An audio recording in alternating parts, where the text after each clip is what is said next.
Chapter 987. Wuming thought to himself, sure enough, learning from Ereshkigal and guessing on your own were two completely different things. When Ereshkigal admitted it, Wuming was also relieved. After all, this could prove that Ereshkigal and Quetzalcoatl were the same. They were both gods who cared about humans but used special methods to save them. So, back to my previous question, what are you going to do next? The only evil god in the Three Goddesses Alliance who wanted to destroy humans had already left, and the other good god had long been instigated by Wuming. In the Three Goddesses Alliance, only Ereshkigal was left. It was natural that Wuming would ask Ereshkigal what she was going to do next. However, Ereshkigal sighed. The forced suppression of Gorgon just now consumed almost all of my divinity, and my behavior just now could be considered to have caused harm to Gorgon. The covenant of the Three Goddesses Alliance is not something I can defy. At this moment, I am only able to survive because of the relationship between the underworld and me. If it was not for the connection between the underworld and me that allowed me to survive, you might not be able to see me. I think you should be very clear about this point. After all, in Ereshkigal's view, it was inconceivable that Wuming could not detect the changes in her now. Indeed, as Ereshkigal said, Wuming had actually been aware of the changes in Ereshkigal's body at this moment. The divinity in Ereshkigal's body had almost completely disappeared, and Ereshkigal's spiritual base had also become extremely fragile, as if it would break with a touch. Ereshkigal immediately asked, "Why don't you just kill me directly? Right now I am extremely weak. After all, I am a member of the Three Goddesses Alliance, an enemy of mankind." What Ereshkigal meant was that once she was killed, there would be no follow-up troubles. There would be no need to ask what Ereshkigal was going to do next, and there would be no need to worry that Ereshkigal would continue to deal with the humans. After she was killed, the Three Goddesses Alliance would truly collapse, and the humans would be saved. This singularity would also be fine. It was simply a profitable business. However, Wuming shook his head. I can even spare the good gods who do evil, so why can't I spare the evil gods who do good? Ereshkigal was stunned. She knew that Wuming was comparing her to Ishtar. Indeed, although Ishtar was a good god, Ishtar often did some evil things. Although the degree of evil was not high, the sentence "do not do evil because it is small" was always useful. On the other hand, Ereshkigal was an evil god in name, but she joined the Three Goddesses Alliance to deal with the humans in a roundabout way. She thought that she could not save Mesopotamia, so in order to save the humans she chose to collect the souls of the humans and store them in the underworld to save them. Ereshkigal's approach was somewhat similar to that of Artoria, who had the Holy Lance, but after all, they were different. After all, Ereshkigal only preserved the souls of the humans. Ishtar and Ereshkigal were different sides of the same divinity, so it was natural to compare them. The enemy of the humans is not the Three Goddesses Alliance. The only enemy of the humans is the goddess of warcraft. Ereshkigal and Quetzalcoatl did not join the Three Goddesses Alliance with the purpose of destroying the humans. They joined the Three Goddesses Alliance to help and save the humans. But Gorgon has already been destroyed by you, right? Without talking about the goddess of warcraft, Wuming directly answered Ereshkigal on the other hand. Didn't I say that I am Ishtar's teacher, and you are Ishtar's sister, so you are also half my disciple? The mistakes made by the disciple should be corrected and made up for by the teacher. Although it is natural for the teacher to punish the disciple, your safety is also part of my responsibility. After knowing your secret, if I still choose to kill you, then it is really my fault. And if Ishtar knows about it, she will not forgive me. Regardless of whether these words were true or false, Wuming was not prepared to destroy Ereshkigal. Wuming's meaning was very clear, so how could Ereshkigal not understand? Suddenly, some tears appeared in Ereshkigal's eyes. This was the first time someone cared about her. But if Wuming knew what Ereshkigal was thinking, he would probably laugh it off.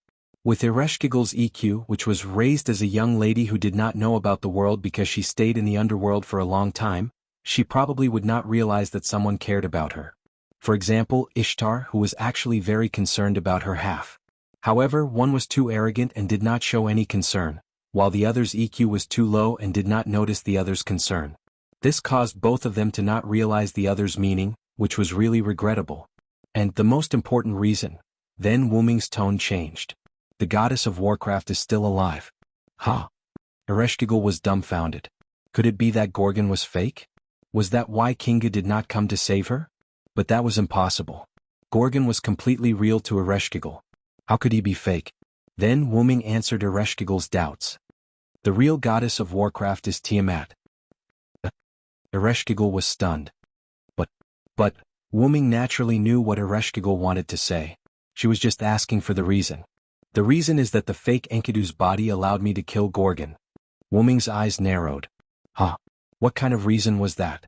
I've seen Gorgon and Kingu a few times before. I can feel that Kingu cares about Gorgon from the bottom of his heart. It's not fake. Ereshkigal expressed her opinion. Oh, you also call the fake Kingu? Ereshkigal understood what Wuming meant.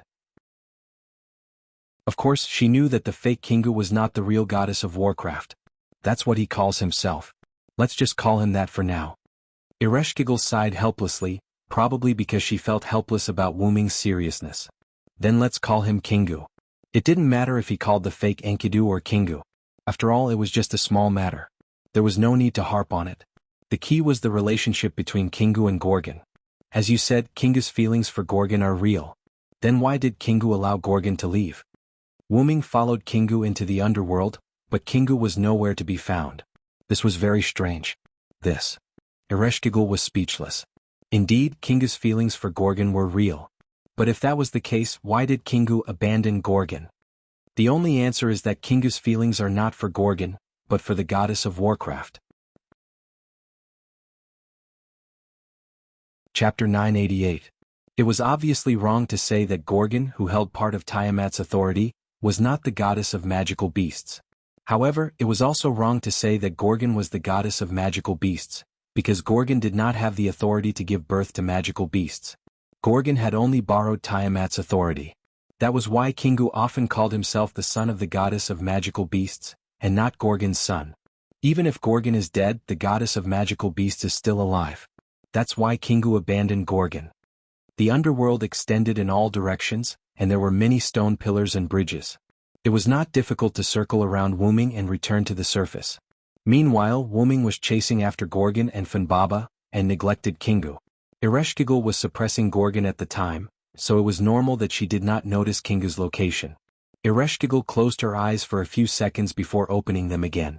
There is no sign of Kingu in the underworld, only a trace left behind by him. Ereshkigal was, after all, the ruler of the underworld, and it was not difficult for her to detect the creatures in the underworld. It's just as you said. Kingu abandoned Gorgon. Ereshkigal could not help but sigh.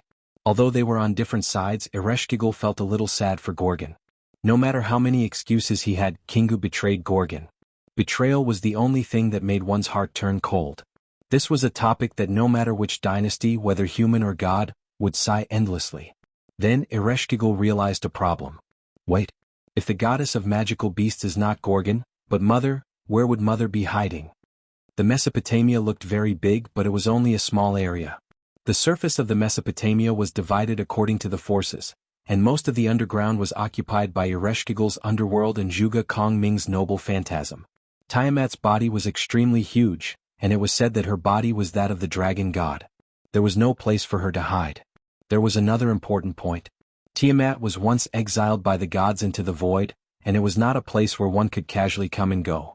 If Tiamat could come out of the void, she would not have come out at the end of the gods' era. Ereshkigal's words reminded Wuming of the Persian Gulf. The dream he had about Tiamat was that he was in an ocean full of black mud. At that time, Wuming fell asleep near the Persian Gulf, and the Persian Gulf was connected to the Indian Ocean. It was easy for it to accommodate Tiamat's legendary huge body. Therefore, Tiamat was most likely hiding in the Persian Gulf. At the very least, she was hiding in the virtual space of the Persian Gulf. However, Wuming agreed with the former. Tiamat will definitely come out of the void. There is no doubt about that. Tiamat's authority was not so easy to take. If Tiamat was still in the void, even with the help of the Holy Grail, Gorgon would not be able to bless himself with Tiamat's authority.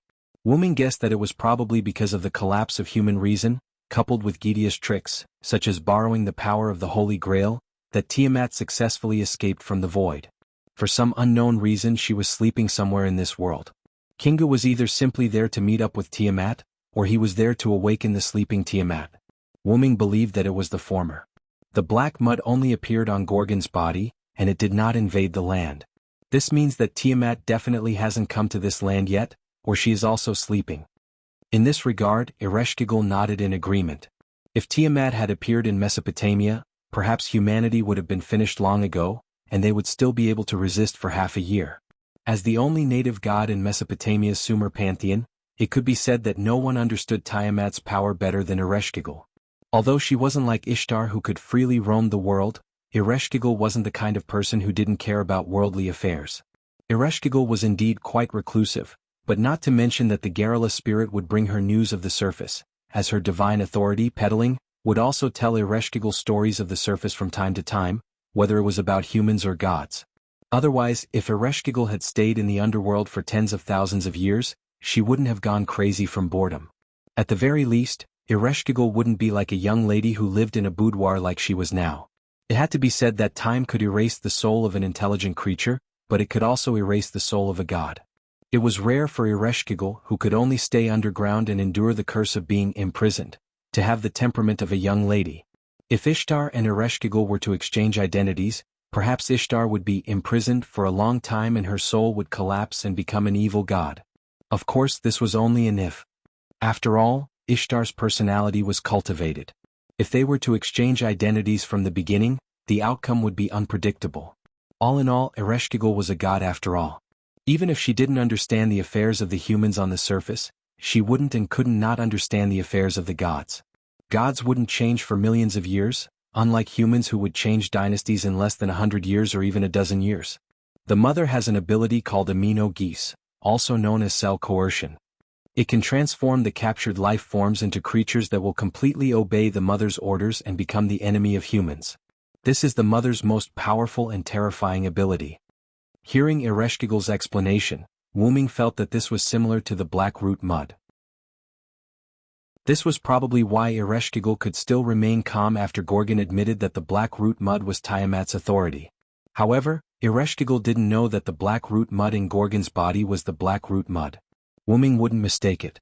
What was strange was that Gorgon clearly possessed the black root mud, but Gorgon said that it was Tiamat's authority.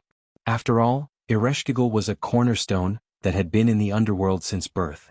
It wasn't surprising that the black root mud Gorgon mentioned was Tiamat's authority. It could only be said that either Gorgon was lying, or Tiamat possessed the black root mud. In other words, her own authority had fused with the black root mud, which had a very similar effect. This wasn't good news. Chapter 989. After all, Wuming was not a native god of Sumer. Naturally, he did not know about Tiamat's crazy ability. But after Wuming thought of his trump card, he was relieved. After all, there was no need to panic. Wuming looked at Ereshkigal again.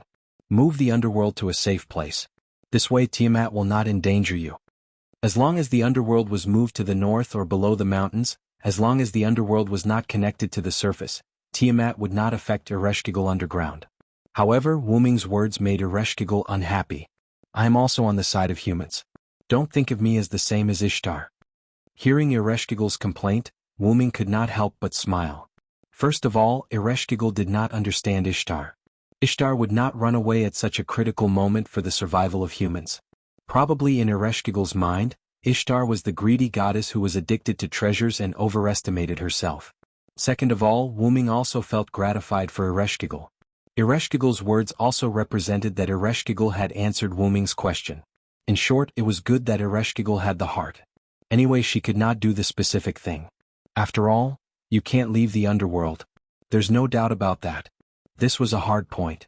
Moreover, your spirit base is now so fragile that it can be broken with a light touch. Wuming's meaning was clear. Ereshkigal could not even protect herself. How could she help others? Ereshkigal once again fell into a state of embarrassment and blushed. This was something that couldn't be helped. After all, Wuming was right. Just stay in the underworld obediently. When the surface can't hold on any longer, I'll come to you for help. At that time, you won't be able to refuse even if you want to. Wuming said jokingly. Then in a flash he appeared on top of Funbaba. Remember to release the souls of the citizens of Kuza. Their bodies are still intact in the bottom level of the Uruk's divine tower. As for those who died in battle, they were truly dead. Even if their souls were released, they could not be resurrected. Alright, I got it. Probably no one had ever treated Ereshkigal so rudely before. This made Ereshkigal a little uncomfortable. She didn't even know how to react. But at the same time, Ereshkigal felt a little inferior to herself. Her whole face showed an "I'm very sad" atmosphere. Wuming, who was sitting on Funbaba's back, saw Ereshkigal's expression. He didn't know whether to laugh or cry. Ishtar was a little childish. Then Wuming suddenly said, "You're Ishtar's sister. No matter what, you have to be more elegant than Ishtar." Elegant? Ereshkigal silently analyzed this word. While Ereshkigal was analyzing elegance, Wuming silently chanted a sentence. "With my spirit of speech, let the justice of the world appear." A golden short sword appeared in Wuming's hand. Since Ereshkigal was not confident, then he would help her. After all, he was half a disciple. Then Wuming stabbed himself with the golden short sword. Ereshkigal was so scared that she couldn't speak. Was he trying to commit suicide? But then Ereshkigal found a new problem. Why can you still use your authority in the underworld? Ereshkigal could feel that the golden short sword in Wuming's hand was a god's authority. But this was the underworld. If divinity was ineffective here, then naturally authority would be ineffective. However, Ereshkigal immediately realized a problem. Since Wuming could use his divine authority, didn't that mean that Wuming could take her down when they first met? After all, in terms of divinity, Ereshkigal could only be considered a mid-tier god. Wuming was a foreign god that even the god king had to respect. There was no doubt that he could take her down. At that moment, Ereshkigal's face turned red. It was a pity that she had pretended to be the goddess of fear to scare him. In the end, he didn't mind at all. He didn't give her face as the queen of the underworld. Seeing Ereshkigal's face turn red, Wuming guessed Ereshkigal's thoughts. He shook his head indifferently. It was just a girl's temperament. There was no need to care. In the next second, the golden short sword that pierced Wuming's body disappeared. A ball of light appeared at the spot where the golden short sword pierced. "This is for you. I don't really need it." With that, Wuming threw the ball of light to Ereshkigal. Then Wuming opened a huge portal. Funbaba understood and jumped in directly. Ereshkigal, who subconsciously caught the ball of light, hugged it with both hands. It could be said that Ereshkigal was still sitting on the ground at this moment. If Ereshkigal was standing, she would definitely stagger a few steps when she caught the ball of light. Ereshkigal looked up in Wuming's direction. There was only a portal that had shrunk to the size of a fist left. Then Ereshkigal looked down at the ball of light in her arms. With this look, Ereshkigal suddenly found something wrong. This is divinity? Ereshkigal immediately panicked. Wuming had given his divinity as the Hyunryong to Ereshkigal. The golden short sword could cut the enemy's power. Naturally, it could also cut Wuming's own. Wuming had used the golden short sword to cut his own divinity. Just as Wuming had said, Wuming had no use for this thing. His own power did not come from the divinity that was added by the legend of the Hyunryong. Therefore, to Wuming, this divinity did not matter to him. Ereshkigal's divinity had almost completely disappeared. The spirit base was only hanging on by a thread because of the underworld. It was obvious that Ereshkigal needed this more than Wuming. Divinity can be given away? Ereshkigal was stunned. She had never heard of a god giving away their own divinity. Could it be that Wuming's power had been weakened? Ereshkigal, who did not know what was going on, could not help but frown. She was not going to use it. She was going to find a chance to return it to Wuming. It was fine if she could not help him, but how could she drag him down? However, in the next second, the divinity that belonged to the Hyunryong slid into Ereshkigal's body.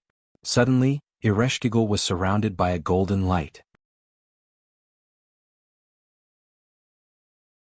Chapter 990. Ereshkigal was confused once again. However, there was something else that made Ereshkigal even more confused. Beside Ereshkigal, there was a black-haired little girl wearing a robe and holding a staff. The little girl looked at Ereshkigal and Ereshkigal looked at the little girl. The two of them stared at each other. Brother Wuming? The little girl looked at Ereshkigal with a tone of speculation, disbelief, and suspicion. Brother Wuming? Ereshkigal repeated the little girl's words, and showed an even more surprised expression. Who is Brother Wuming? On the surface of Mesopotamia, in a dense forest far away from the underworld, a huge black-purple ripple appeared here, and then a huge green creature walked out, and there was an extraordinary figure sitting on its back. The two of them were Funbaba and Wuming, who left through the portal. And this dense forest was Quizzard's territory. Wuming snapped his fingers and closed the portal. Even the rules of the underworld could not restrict Wuming, so the underworld naturally could not restrict Wuming. Ereshkigal is really an interesting person. It's a pity that I can't stay for a while longer. Wuming recalled Ereshkigal's shocked expression, and his face was filled with joy. Woo-woo, Funbaba called out twice, and it seemed like it did not understand Wuming's words. Wuming laughed and then shook his head. It was normal for Funbaba not to understand Wuming's joy, and Ereshkigal might not understand Wuming's meaning. But then Wuming could not laugh anymore. This was because Wuming felt an unusually large magical power coming from the east. That's the Persian Gulf. In an instant, Wuming guessed the source of such a large magical power. It's Tiamat, right? Gorgon's possession of Tiamat's power was not a simple possession, but a sharing. Only a shared death could make Tiamat immediately wake up, or rather wake up. This was probably Kinga's goal. Kinga wanted Tiamat to appear, and Wuming wanted to end this singularity as soon as possible. I have to hurry. Although Silent Wonder had never seen Tiamat before and did not know how powerful she was, Silent Wonder would not underestimate her. Before Wuming's trump card was ready, he had to make some preparations to deal with Tiamat. Wuming thought as he released his mental power. After determining his current location, he retracted his mental power. Wuming found himself in the northwest part of the forest. This was the place where Wuming and Merlin met up on their way to Eridu. This could not be helped. Funbaba was too large to appear in the city, and Wuming had only stayed in this forest other than Eric Metropolis and Uar. I wonder if the demonic beasts here have been eliminated. Wuming thought. Then Wuming pointed in the direction of Eridu to Funbaba. Let's go, we'll head there. Heading towards Eridu, they would know the situation. Woo woo woo, Funbaba cried out again and then ran in the direction Wuming pointed. Funbaba was obviously a huge existence, but it was like a fish in water. It did not knock down any trees in this forest. This was probably the talent of Funbaba as a forest beast. On the way, Wuming and Funbaba took advantage of this short idle time to chat. After all, even if the situation was critical, it was useless to be anxious. It was better to temporarily pin the hope of stopping Tiamat on Gilgamesh, while Wuming went to the battlefield in the forest to meet up with Gadotsi. Speaking of which, why did you run to my temple? I left you behind to help them, but you ended up sleeping in my temple. Although Funbaba looked bloated, it was probably due to the pressure from Tiamat. At this moment, Funbaba's speed was not slow at all. The rapid airflow flowed past Wuming's face. If it was an ordinary person, they might have suffocated. However, no matter how fast the airflow was, Wuming's words fell into Funbaba's ears. Woo woo woo, so that's how it is. It's not used to being away from Yggdrasil, so it fell asleep. This was something that Wuming did not expect. After all, Funbaba was a mythological beast and not a life in Yggdrasil. In Wuming's opinion, even if Funbaba was separated from Yggdrasil, it would not be a big problem. However, who would have thought that Funbaba had been fused with Yggdrasil for a long time, and the sudden separation would have a mental impact on Funbaba? Fortunately, the impact was not big. Then you come back first. Wuming said, opened the dragon nest space and took out Yggdrasil. Wuming did not mean to let Funbaba return to Yggdrasil. Wuming meant to let Yggdrasil integrate into Funbaba's body. The two had already formed a symbiotic relationship, and it was not a problem at all who was in whose body. Wuming held Yggdrasil in a reverse grip and stabbed Yggdrasil into Funbaba's body that was full of green hair, but there was no bloody scene. The moment Yggdrasil came into contact with Funbaba, it turned into energy from the spearhead and integrated into Funbaba's body bit by bit. After Funbaba accepted Yggdrasil, it seemed to have strengthened a lot, and its speed became faster. Stop. Suddenly Wuming made Funbaba stop. The reason why Wuming suddenly stopped was that Wuming smelled blood, and it was the blood of a demonic beast.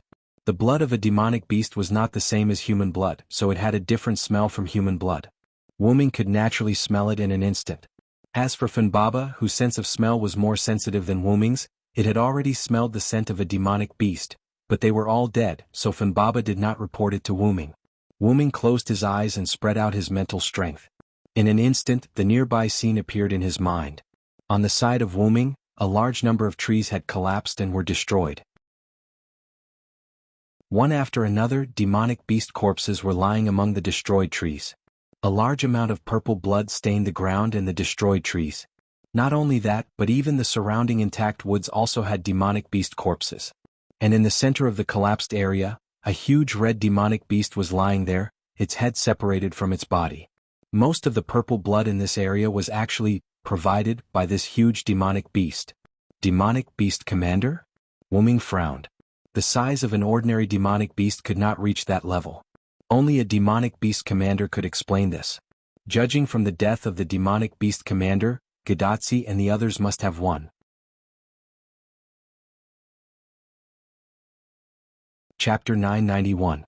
Gadotsi and the others had most likely returned to Eric Metropolis, but he didn't know how many casualties there were. However, Wu Ming couldn't go to Eric Metropolis right now. Wait for me here. Wu Ming exhorted and leaped into the air above the forest, heading towards the battlefield. Funbaba, who nodded to indicate understood, found a relatively large rock, climbed up and rested. In the blink of an eye, Wu Ming arrived at the battlefield. Wu Ming frowned when he sensed the demonic beast commander through his mental power. It was because Wu Ming found a trace of abnormality in the wound of the demonic beast commander. It was because of this abnormality that Wu Ming didn't choose to go to Eric Metropolis directly. Wu Ming didn't care about the other demonic beasts and went straight to the corpse of the demonic beast commander. After inspecting the monster's corpse, Silent Cry found that there was a trace of death aura around the wound on its head. This aura was very similar to the aura of the underworld. Wu Ming, who had just left the underworld, wouldn't be mistaken. Immediately, Wu Ming made a judgment. This demonic beast commander was beheaded with a single slash. And to be able to behead it with a single slash and have a trace of death aura in the wound, only that guy could do it. The old man of the mountain, Hassan Sabah. Although there were many Hassans, the one Wu Ming was referring to was none other than the first Hassan, who was qualified to be an assassin. Wu Ming was the one who took a slash from that guy. It was normal for him to be able to easily recognize that the slash came from the first Hassan. No, it should be said that no matter who was slashed by the first Hassan, they would remember it. Since he's already here, I can finally relax. Although he was exaggerating the first Hassan was no ordinary person. In terms of assassination, Wu Ming did not dare to underestimate him. With the addition of Merlin, Gilgamesh, Zhuge Kong Ming and Chaldea's Roman, these four think tanks, Wu Ming didn't have to worry as much. Let's go straight to Edo. Since Gadotsi and the rest were not here, Wu Ming did not need to continue using Funbaba. After Wu Ming finished speaking, he opened a teleportation gate and walked in. At the same time, a huge portal suddenly appeared under Funbaba, who was resting on a rock. Caught off guard, Funbaba fell into it. Woo woo woo. The portal suddenly closed and Funbaba's frightened cry echoed in the forest. Near Eric Metropolis, in the Feathered Serpent Temple. Two portals, one big and one small, opened. Wu Ming walked out of the small portal, while Funbaba fell out of the horizontal portal. Dong! Funbaba fell to the ground with a loud bang. The citizens of Eric Metropolis thought it was an earthquake. Woo woo woo! Funbaba lay on the ground and cried out.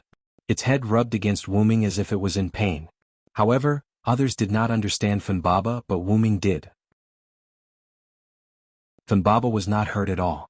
It was just frightened and acted spoiled to Wu Ming. Okay, I apologize. I'm sorry, Funbaba. Wu Ming didn't know whether to laugh or cry as he stroked Funbaba's head and apologized in a funny tone. However, it was really useful. Funbaba immediately stood up, giving people the feeling that it had completely recovered. Whoa? Isn't this Lord Hyunryong? At this time, the leopard man suddenly appeared from a haystack and looked at Wu Ming and Funbaba with a silly expression. Wu Ming was not surprised that the leopard man came to greet him. Funbaba's fall from the portal to the ground made a lot of noise. As a leopard man who has an intuition beyond that of a beast, it is impossible for him not to discover it. In addition, the leopard man is lively and active. It must be her who came to greet Wu Ming and Funbaba. Leopard man, is Tachika Fujimaru still here? Without talking nonsense with the leopard man, Wu Ming asked concisely. She has already left, she went east. The leopard man pointed to the east, and there was a trace of seriousness in his seemingly silly eyes. It seems that the leopard man's intuition also detected the danger. Where is Quizzard? Wu Ming didn't believe that Quizzard couldn't detect the movement caused by Tiamat. Quizzard Coyotl just left, she went to find Tachika Fujimaru. A familiar light voice came from the other side of Wu Ming. Wu Ming turned his head and saw that it was indeed Anna. But the difference is that Anna seems to have something on her hand this time. Her body is wrapped with something similar to a bandage. Not only that, but Anna's hood is not worn. Cooker is worried about Tachika Fujimaru, so he rushed over to help. Ignoring the leopard man, Wu Ming walked to Anna. Anna, are you okay? Faced with Wu Ming's concern, Anna shook her head. I accidentally suffered a minor injury when dealing with Uxiu Mughar, and I have almost recovered. Uxiu Mughar? It's probably the name of the magical beast commander who was beheaded. And the reason why Anna stayed here is probably to recuperate. Then Anna continued to speak. Merlin asked me to wait for you here. He said it's very urgent and he hopes you can make a judgment based on this. Anna said while taking out a clay tablet from under her cloak. So that's how it is. Not only is she recuperating but she also works as a messenger. Wuming took it and found that the clay tablet was empty. Not only that, but it was also covered with a powerful illusion. If you forcibly look at it, you will fall into an illusion. Merlin, this guy. Wuming was a little speechless. This is simply superfluous. Merlin always likes to work on such meaningless things. A few lune runes were inputted into the clay tablet by Wuming as if entering a password. The illusion suddenly disappeared, and the clay tablet was still empty. But then, some words directly appeared in Wuming's mind, and Wuming also subconsciously closed his eyes. In the next second, the clay tablet in Wuming's hand directly turned into yellow soil and scattered. Anna didn't say anything and quietly waited for Wuming to digest it. On the other hand, the leopard man and Funbaba foolishly mixed together. In an instant, Wuming opened his eyes. Let's go back to Uruk. This was Wuming's judgment. Anna nodded silently. In any case, Merlin told her to listen to Wuming's words. Although Anna didn't want to listen to Merlin, after all, Wuming was a reliable person, so Anna could only make do with it. Hearing Wuming's words, Funbaba also kicked the leopard man away and ran to Wuming's side, fully showing that she was on call. Good. Then I will also go to Uruk. The leopard man put his hands on his hips, showing an inexplicable sense of pride. Wuming looked at the leopard man with disdain, but Wuming still decided to bring the leopard man. In any case, she was still a goddess. Even if she wasn't as good as Quizzard and Ishtar, she would still play a role, right? However, at this moment, Wuming suddenly noticed that a large amount of magic that made Wuming feel disgusted was moving toward Eric Metropolis. Wuming had a bad feeling.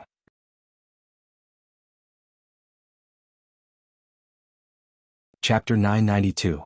Quizzard's shrine wasn't in Eric Metropolis, but next to Eric Metropolis. Wuming decided to go to Eric Metropolis to take a look. After all, the magic power made Wuming feel uneasy. If Wuming, the leopard man, and Anna left just like that, the citizens of Eric Metropolis might be in danger. Wuming turned to look at the leopard man, who had the sharpest senses. At this moment, the leopard man narrowed his eyes and looked in the direction of Eric Metropolis. It seemed that the leopard man had also noticed the disgusting magic power. Let's go to Eric Metropolis first. Eric Metropolis. The citizens of Eric Metropolis were living their lives day after day. Although they were living in fear for a short period of time because of Quizzard, Eric Metropolis had returned to its previous daily life because of Wuming pulling the feathered serpent god into his group. As the saying goes, those who rely on the mountain live off the mountain, and those who rely on the river live off the water. After all, there were changes in the surroundings of Eric Metropolis. With the consent of Quizzard, the people would enter the jungle from time to collect some items for their daily life. After all, this jungle was moved by Quizzard based on the jungle in South America. There were plenty of resources, whether it was water, fruit trees, or herbs, they were all abundant. However, because the trees were full of water, they weren't suitable for firewood. But the former was enough for Eric Metropolis. In addition, the jungle would drive away the magic beasts, and the leopard man and his subordinates would occasionally help to collect. The citizens of Eric Metropolis were living a good life. As usual, the citizens of Eric Metropolis returned to Eric Metropolis after collecting the resources from the jungle. But the difference was that when they returned, someone greeted them at the entrance of the city. Thank you for your hard work, everyone. Let's take a rest here. The person who spoke was a seemingly noble woman who was dressed elegantly and wore a veil. Even with the veil covering her face, the woman's beauty was obvious. However, no one was captivated by the woman because her status made them subconsciously respect her. Lady Siduri, thank you for waiting for us here. A person who seemed to be a leader replied to Siduri with incomparable respect. This woman was Siduri, who had rushed over from Uruk with Gadatsi and the others. For some reason, Siduri was left behind. When she heard that the people who went out were about to return, Siduri volunteered to wait at the entrance of the city. Siduri didn't know what she should do. Because of Hyunryong's identity as the chief priest, the citizens of Eric Metropolis respected her very much. They didn't let her do any dirty work. More importantly, the living habits of Eric Metropolis had changed because of the jungle. Siduri, who didn't know about this at all, couldn't force herself to do any work. She might even be more of a hindrance. That was why Siduri was waiting at the entrance of the city to welcome the people who returned. She could only play a role in this aspect for now. The people sat down in the open space to rest for a while, and Siduri looked at the resources that the people had collected. It seems like we didn't get much this time. Even though Siduri hadn't seen what the previous harvests were like, Siduri could tell at a glance that they didn't get much this time.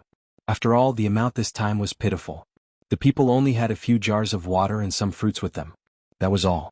The resources around here are almost all collected. Lord Leopard Man and the others lost some of their men to fight the monsters. There are many things that we can't collect by ourselves. Although they didn't get much, the leader's face was full of gratitude and guilt. Not only the leader but the others were also the same. They were not uncivilized people. They were protected by the forest and the gods, and they were able to obtain resources that they had never seen before. The most important thing was that they were able to survive in this land that was filled with magical beasts. Just this last point alone was enough to satisfy them. That was why they were so grateful. As for the guilt, it was because many of the orcs under Leopard Man died in the battle with the monsters. After all, they were fighting the monsters for Eric Metropolis, so it was natural for them to feel guilty. Alright, it's all in the past. Organize the resources and go back to see your families. Yes, Lord Siduri. Siduri was like an angel. The fatigue of the people who went out to collect resources was instantly cleared away. However, at this moment, a clacking sound suddenly came from the dense forest behind them. Everyone turned their heads to look. They really couldn't imagine what could make such a strange sound. It couldn't be a monster or an animal because such a sound couldn't be made by living creatures. The trees in the jungle began to shake and the bushes rustled. A brave citizen of Eric Metropolis walked over with a knife in his hand. He was about to check it out when he arrived in front of the bushes. But in the next second, a pitch-black cone-like object suddenly pierced the man's chest. In an instant, the man's chest was pierced and blood spurted out. Then the thing that pierced the man's chest walked out. Everyone present was shocked. What kind of strange thing was this? A pitch-black creature with arthropods appeared in front of them. Its head did not have any facial features, only a slanted mouth. A large red snake head dangled out of its mouth in an extremely disgusting manner. Its mouth full of neat white teeth did not make people feel at ease, and together with its pitch-black body, it made people feel extremely disgusted. The humanoid body under its head was rather weak and delicate, and its legs had degenerated into two thin lines. It looked like it had completely lost the ability to walk. On the other hand, the monster had 4 arms that resembled appendages. 3 of the 4 arthropods with sharp ends were scattered in 3 directions as support for the weak body. The 4th arthropod held the man whose chest was pierced. Blood flowed all over the ground in the blink of an eye. The people who were struggling before were basically motionless now.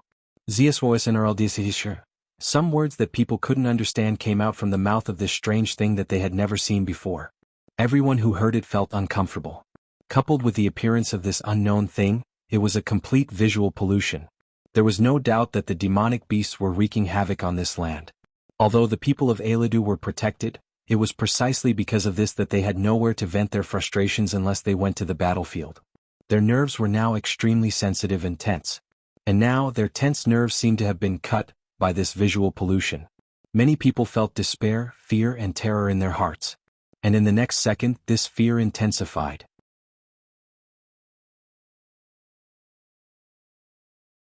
Chapter 993. The corpse of the impaled citizen slid off the forelimb of the unknown creature. However, in the next second, a monster that looked exactly like the unknown creature broke out of the cocoon and absorbed the corpse along the way. What is this? The scene before them made many feel despair towards this monster that was full of mental corruption. Out of fear, the weapons in their hands fell to the ground. Siduri looked uneasy. It was too late to retreat and seek help from the Quetzalcoatl god and the Leopard Man. Moreover, it was not just these 2 creatures. More and more unknown creatures walked out of the dense forest in front of them. There were hundreds of them. Now, everyone understood where the clacking sound came from. It was the footsteps of these unknown creatures. Everyone was stunned by the scene before them. The unknown creatures did not move. They just looked at them like a cat looking at a mouse. "We're done for, run." It was Unknown who said this, but surprisingly this sentence caused everyone to react and run towards the city behind them. The dark unknown creatures moved as well. They were like cats that saw the mouse moving and were ready to hunt it down. Everyone hurried to the Quetzalcoatl god's temple. Siduri did not move. Instead, she shouted loudly. She told everyone to stay calm when they lost their cool. Then Siduri rushed towards the monsters. At least we have to buy some time. There was one thing that Siduri knew very well. There was no time to escape. Against so many dark monsters, the Quizzard god and the Leopard Man would not be able to save them. If that's the case, let me buy some time. Even if it's just for a second. This was Siduri's thought. In this situation where the chances of survival were extremely low, Siduri hoped that she could be the cornerstone to buy some time for others to live. ZZLWDTL. The monsters spoke in a language that the humans could not understand. They split into two groups. Some of them surrounded Siduri, the weak human who had rushed over, while the others chased after the people who were running away. NWSMBTZ. NWSMBTZ. The monsters surrounded Siduri, as if they were questioning her why she did not run away. They kept repeating the same sentence. Siduri could not understand the language of these monsters. She could only suppress her trembling body, clasped her hands in front of her chest, closed her eyes and prayed. Lord Hyunryong, Ke, JTBCWMDTL, Chaos, JTBCWMDTL. The monsters raised their sharp forelimbs as if they were performing some kind of ritual, and collectively stabbed their forelimbs at Siduri. However, the pain did not reach Siduri's body. Instead, the sound of the weapon piercing into the flesh reached Siduri's ears. Puchi, Puchi, Puchi. Siduri boldly opened her eyes. The pitch-black monsters around her were all paralyzed on the ground. There were weapons pierced through their bodies. Purple blood flowed out from the bodies of these dead monsters. King Gilgamesh? This scene was very similar to Gilgamesh's style. After all, in Siduri's memory, only Gilgamesh who had the Gate of Babylon could do this. Unfortunately, Gil did not come. A familiar voice entered Siduri's ears. Siduri could not help but raise her head, and then she saw Wuming attached to the air. Lord Hyunryong? Wuming waved his hand, and the weapons that killed the pitch-black monsters all flew into the illusory grids that appeared one after another behind Wuming, and the bodies of the dead monsters also turned into dust and dissipated. Siduri finally understood that those weapons were released from the grids behind Wuming. This was the same method as Gilgamesh. As expected of a master and disciple. Siduri thought so. That's right. Lord Hyunryong, there are still some monsters heading towards Eric Metropolis? Siduri immediately reacted and looked at Wuming pleadingly. Don't worry, Funbaba, Leopard Man and Anna are all in the city. These things won't cause any trouble. Just Funbaba alone was able to annihilate these unknown monsters without any casualties. Their physical strength wasn't that high and they had no idea what they were. Wuming jumped down from the air and grabbed a handful of dust that disappeared from the monsters in his hand. This is God's clay? Enkidu's body was made of God's clay, so there was no reason why Wuming could not recognize God's clay. God's clay? Siduri could not help but be shocked. Siduri naturally knew that Enkidu was made of God's clay. However, she really did not expect these murderous monsters to be of the same origin as Enkidu. Looks like this is Tiamat's doing. Wuming really could not think of anyone else who could create such monsters, other than Tiamat. Siduri, immediately go into the city and find Funbaba. Ask Funbaba to surround the entire Eric metropolis with vines to prevent such monsters from appearing again. Also, help me tell Leopard Man and Anna to temporarily stay in Eric metropolis as a precaution. Siduri was worthy of being Gilgamesh's assistant. After hearing Wuming's task, her trembling body immediately stopped. Yes, Lord Hyunryong, I will go tell them now. Siduri immediately ran towards the city, but just as she moved, Siduri stopped again. Lord Hyunryong, what are you going to do? Siduri was not a fool. Since Wuming asked her to inform Funbaba and the others, it meant that Wuming had something to do and had to leave. Wuming turned to look at Siduri and said concisely, I'm going to Ur City to take a look. Ur City and Eric Metropolis were the only two cities left in the jungle. It did not mean that the people in the other cities in the jungle had died. These people had gathered in Ur City and Eric Metropolis and were protected by Quizzard's reign of terror. It was not until Wuming roped in Quizzard that the two cities returned to normal. Moreover, Ur City and Eric Metropolis were cities not far from the Persian Gulf. If these monsters all landed in the Persian Gulf where Tiamat was, the monsters may have also attacked Ur City. Wuming, who had been to Ur City, directly came to the entrance of Ur City with a portal. Wuming used his telekinesis to fly into the air and overlook Ur City. It could only be said that as Wuming expected, the dark monsters in the city had begun to hunt humans. Wuming even saw two humans fighting in the encirclement of monsters. Obviously, these monsters were holding a game with simple rules but extremely disgusting.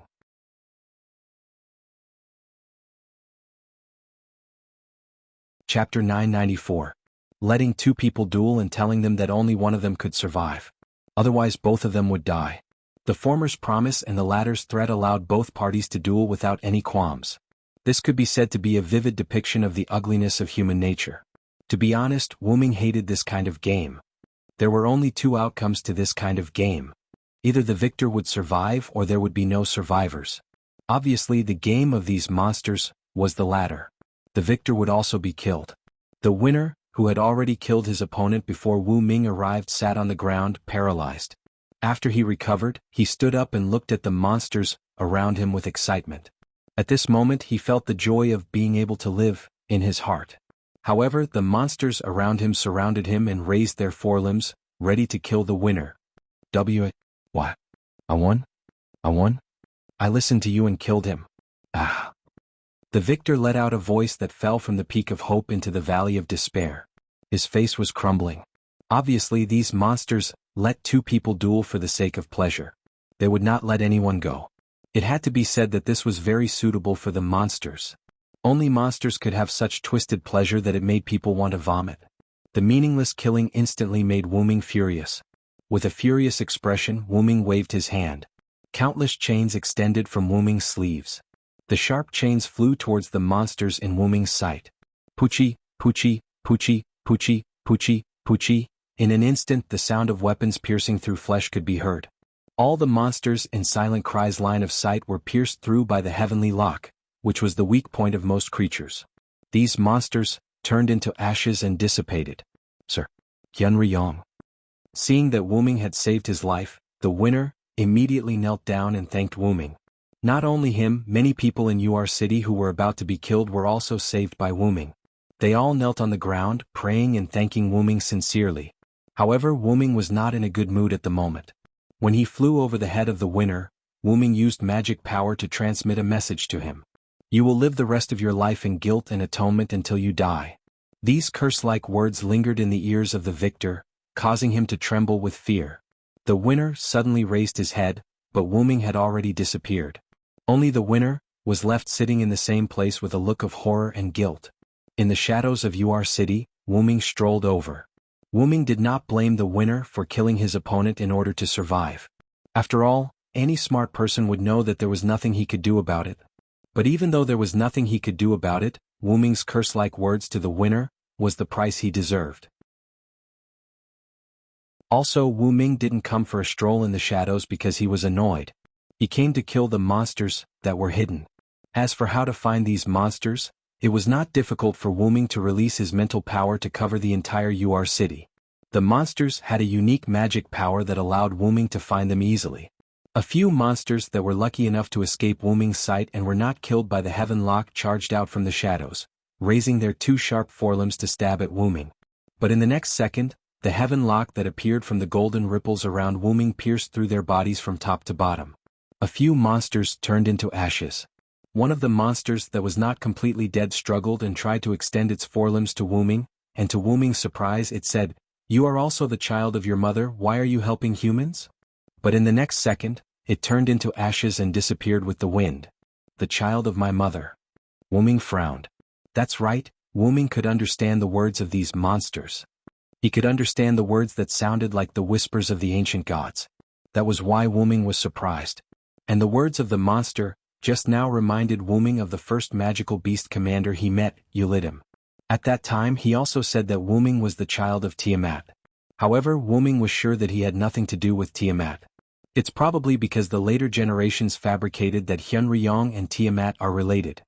Wu Ming recalled what Roman had said when he introduced Hyun-Ryong to Gadatsi. And Wu Ming had seen gods bound by myths before. The gods of the God-Slayer world were the best example. It was probably because the mysterious Hyun-Ryong was believed by the later generations to be the son of Tiamat, that Wu Ming's identity as Hyun-Ryong was believed to be Tiamat's son by the magical beasts. Boring. Wu Ming could only give this sentence. Who would want to be brothers with magical beasts? Moreover, these monsters might also be Tiamat's children. Coupled with the game of the monsters just now, Wu Ming felt disgusted at the thought of being brothers with these monsters. Wu Ming used his open mental power to explore UR City. After confirming that all these monsters were killed, Wu Ming withdrew his mental power and used the connection between Wu Ming and Yggdrasil to inform Funbaba to come to UR City after building the protective shield of Eric Metropolis. Then Wu Ming opened the portal and walked directly in. At the gate of the Hyunryong shrine outside Uruk, black-purple ripples appeared, and Wu Ming walked out. I haven't been here for a long time. Looking at the gate of the shrine, Wu Ming sighed. But now was not the time to sigh. Wu Ming suddenly released his mental power and instantly enveloped the whole place. Just as Wu Ming expected, there were indeed sporadic monsters appearing in Uruk. Not only that, but there were also a few ugly magical beasts with wings that Wu Ming had never seen before. They were probably the winged mermaid Kururu. Although the number of Kururu and monsters was small, without a servant, they were no match for these two creatures that they had never seen before. And the monsters also had the ability to turn the people they killed into monsters. If they were given enough time, perhaps the whole Uruk would fall. I don't know how Baby and Gadatsi are doing. There were still a lot of magical beasts on Baby's side. Leonidas and the others couldn't spare any time. Since Gadatsi and the others weren't in the city, there was no doubt that they must have met up with Ishtar near the Persian Gulf. I have to hurry up. As for what time to hurry up, naturally it was the time to release the backup.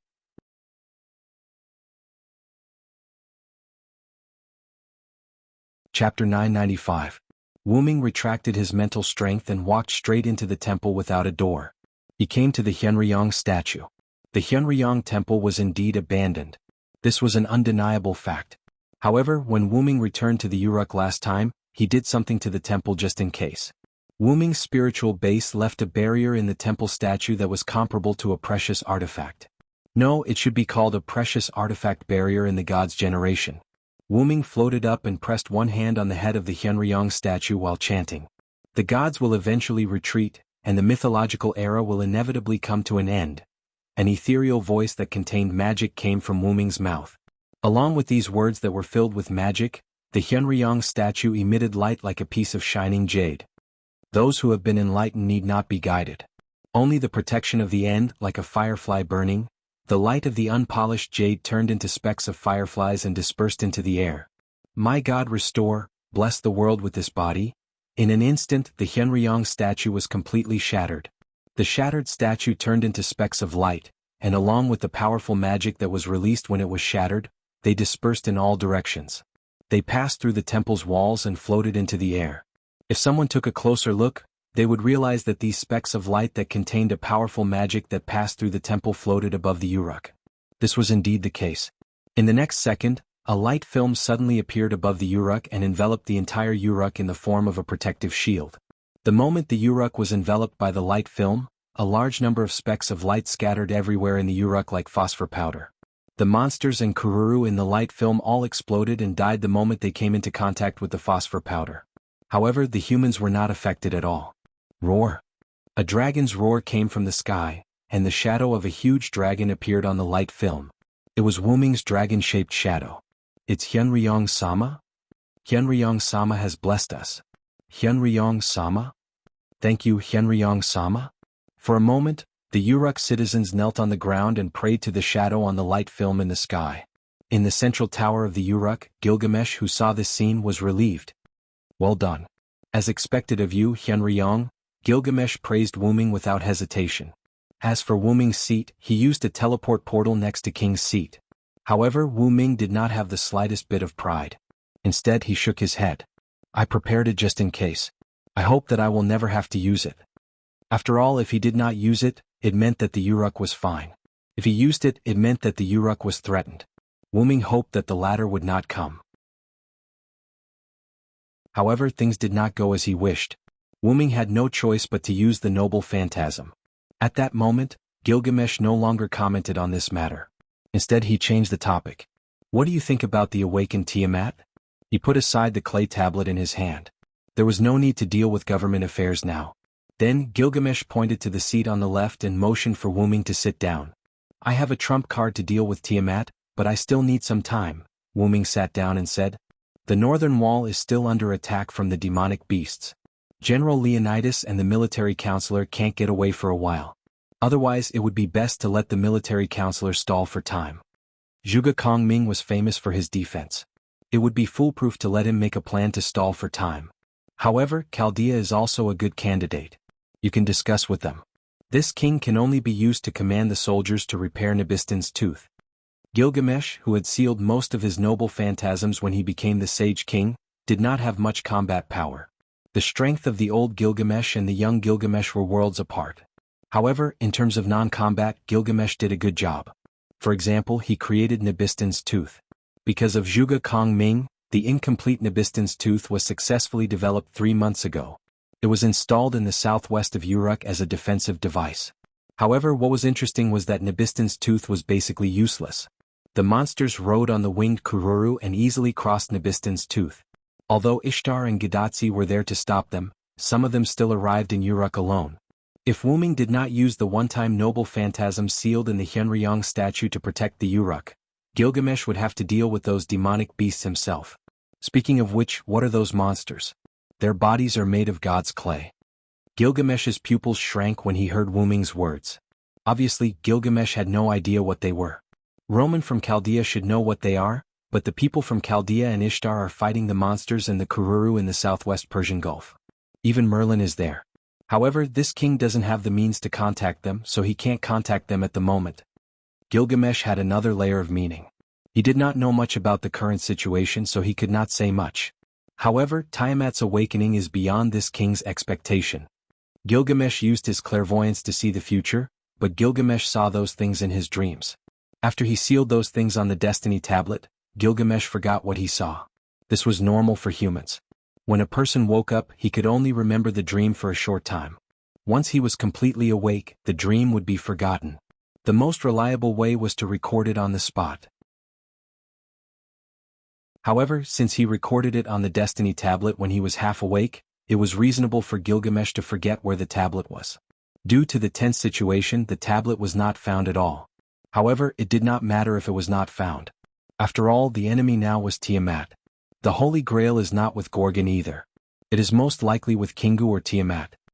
Wuming did not see any trace of the Holy Grail when he killed Gorgon. In addition, Kingu easily abandoned Gorgon. It was obvious that the Holy Grail was not with Gorgon. Kingu? Hahaha, you mean the imposter who is using Enkidu's body? That is a logical name. The reason Gilgamesh laughed was simple. Gilgamesh obviously did not think that the person was Tiamat's son, Kingu.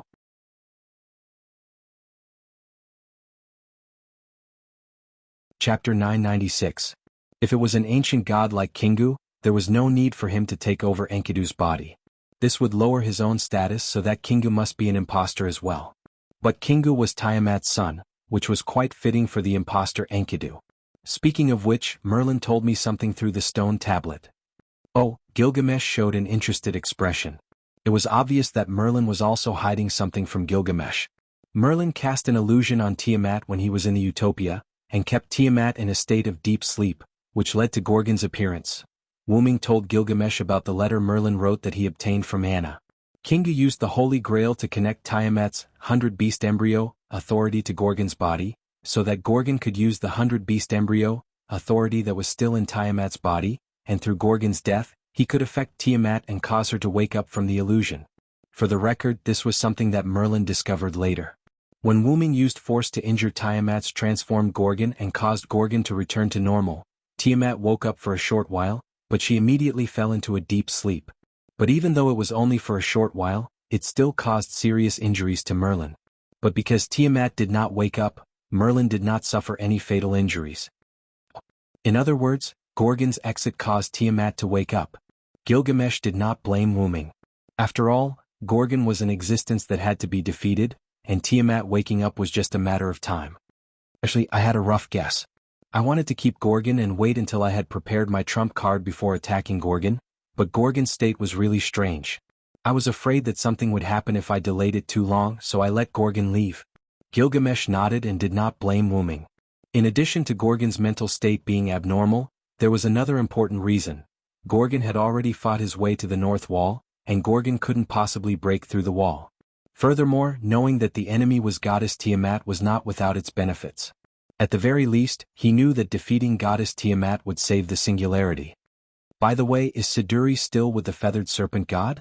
Gilgamesh suddenly asked. Wuming could not help but look at Gilgamesh. Why would he ask about Siduri at a time like this? This was obviously a personal matter, and it was unlikely that Gilgamesh would ask about it. But Wuming thought of Gilgamesh's clairvoyance. If Wuming did not arrive in time, Siduri would have undoubtedly been killed and assimilated into the monster. Wuming happened to see the monster being born from the body of the killed villager when he arrived, and he had to admit that it was quite disgusting, both psychologically and physically. Gilgamesh probably saw something bad in the future. But it was scary but not dangerous. Wuming smiled faintly. With Wuming, an existence that did not belong to this world, any fate that was linked to Wuming would deviate from its fixed path. That was certain. Although his expression did not change, Gilgamesh clearly sighed in relief. Familiar with Gilgamesh, he could see that. But before Wuming could show an expression of ridicule, Gilgamesh immediately spoke. The Uruk is protected by this king and your power. You should go and support Chaldea and Ishtar. They are the main fighting force at the moment. Gilgamesh waved his hand, and the seat under Wuming shattered. Without another word he chased Wuming out. After all, the king also cared about his reputation. How could he let Wuming laugh at him? It's still swift and fierce, Wuming said softly as he walked out of the divine tower. Looking at the canopy that shrouded the entire Uruk, as well as the sporadic magic beasts and monsters that could not enter the canopy, Wuming finally felt relieved. At least the Uruk was safe. Wuming leaped and flew directly into the sky. He penetrated the protective light film and killed the few Kururu and monsters along the way. Then he flew in the direction of the Persian Gulf. Gilgamesh, who was at the top of the divine tower, looked at Wuming through the open window with his sharp eyes. He picked up the clay tablet at the side again. Being calm in the face of change was also the way of a king. In the direction of the Persian Gulf, Wuming would kill Kururu and monsters whenever he encountered them. Wuming, who had almost unlimited magic power, was not someone these things could stop. Soon, Wuming flew to a position close to the Persian Gulf. However, Wuming frowned. Although it was not obvious, Wuming could see that the sea level was rising. Not only that, but the ground was almost full of the figures of those monsters. They were densely packed like bees crowded in a hive. Most of the monsters were moving toward the Uruk, and a small number of them scattered in all directions. It seemed that these monsters knew how to kill. But unfortunately, except for Uruk and Erech Metropolis, the people of other cities had already taken refuge in the Uruk half a year ago. It could be said that if it were not for the Quetzalcoatl, the people of Uruk and Erech Metropolis would also have gone to the Uruk. However, it was precisely because the people of these two cities did not go to the Uruk that the burden on the Uruk was reduced, which could be regarded as a pleasant surprise. Even if these monsters did not go to the Uruk, they could only go to Erech Metropolis and Uruk. At the moment, those two cities were protected by Funbaba, Leopard Man, Anna, and the missing Gadatsi and others. In all likelihood, they went to the Quetzalcoatl's territory. Wuming did not have to worry at all. Looking into the distance, Wuming found that the distant sky was covered by dark clouds. For some reason he could not see the situation on the sea clearly. He could only see some monsters floating on the sea. Wuming saw them very clearly, but these monsters were motionless as if they were in an incubator. Sure enough, they climbed up from the sea. These monsters were related to Tiamat, and Tiamat was in the Persian Gulf, so it was not surprising that these monsters climbed up from the Persian Gulf. Compared to the monsters on the ground and in the sea, the number of winged mermaids in the sky was not many. No, it was not that there were not many, but these magical beasts had become breeding grounds for the monsters. One after another, Kururu flew to the ground, allowing the monsters to kill them. Then a new monster was born from the body of the killed Kururu.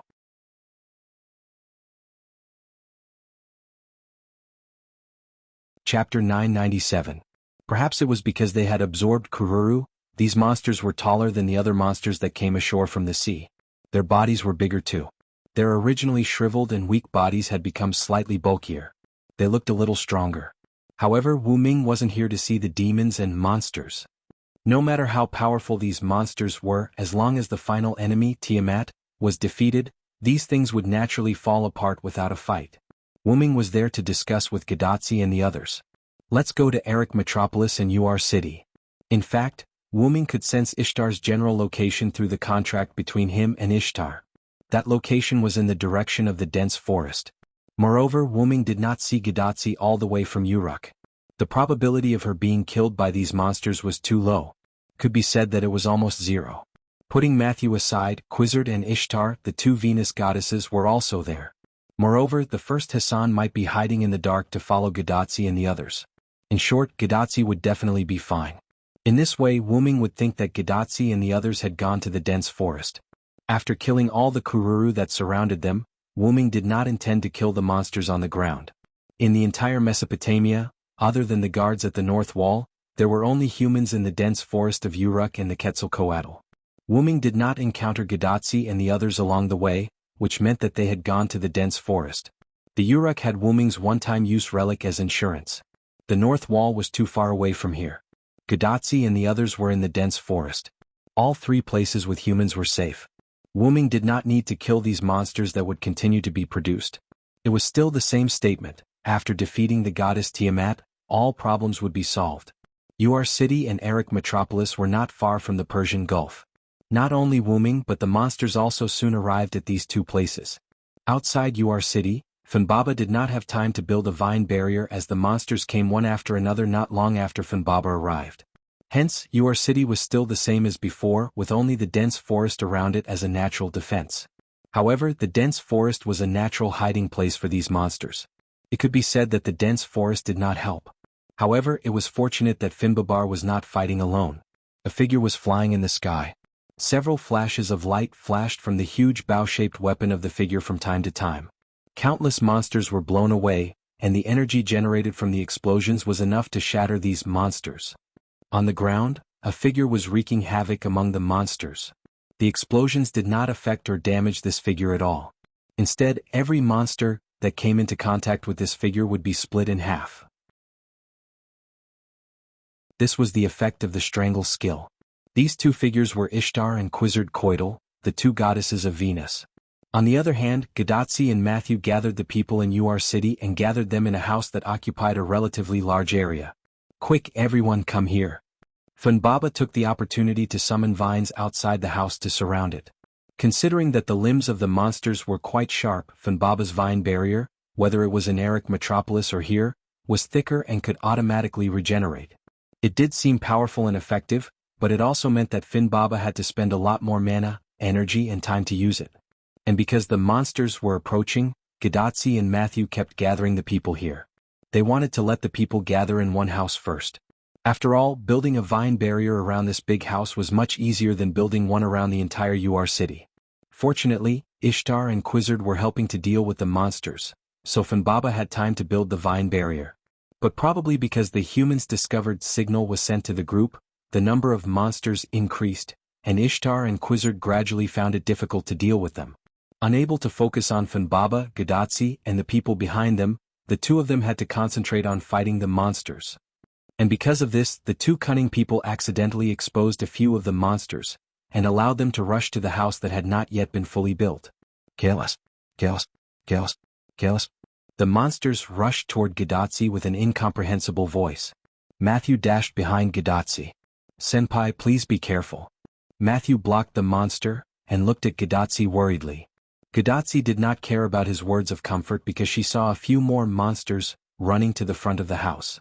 If the monsters were to enter, it would be terrible. Matthew. However, Matthew was already having a hard time dealing with one monster, so he did not have time to deal with the other monsters.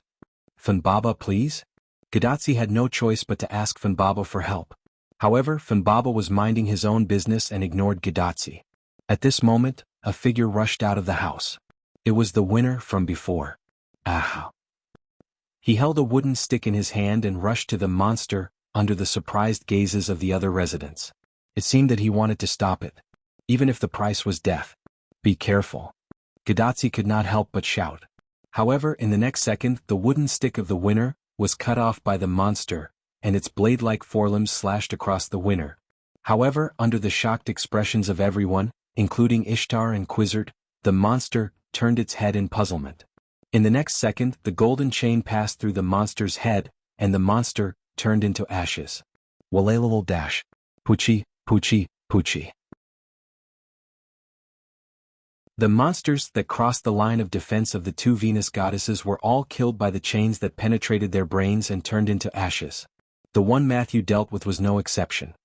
Could it be Kingu? Matthew immediately guarded Gadatsi. Kingu had just reported his identity near the Persian Gulf, and Kingu's fighting style was very similar to this scene. It was inevitable that Matthew would be mistaken. Clang, The broken wooden stick fell to the ground, and the smooth cut meant that the monster's forelimbs were sharper than expected. Xian. Lord Hyunryong, the winner, slumped to the ground as if he had just survived a disaster. He muttered with excitement and gratitude. In the next second, Wuming descended from the sky and landed in front of the winner.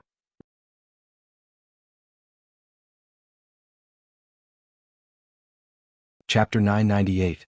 That's right, the attack just now wasn't Kingu but Wuming's. Seeing Wuming's arrival, Ishtar and Quizzard were relieved and no longer paid attention to them. Instead, they focused on dealing with the monsters. Even if there was something missing, Wuming would cover it up, so they didn't have to worry about it at all.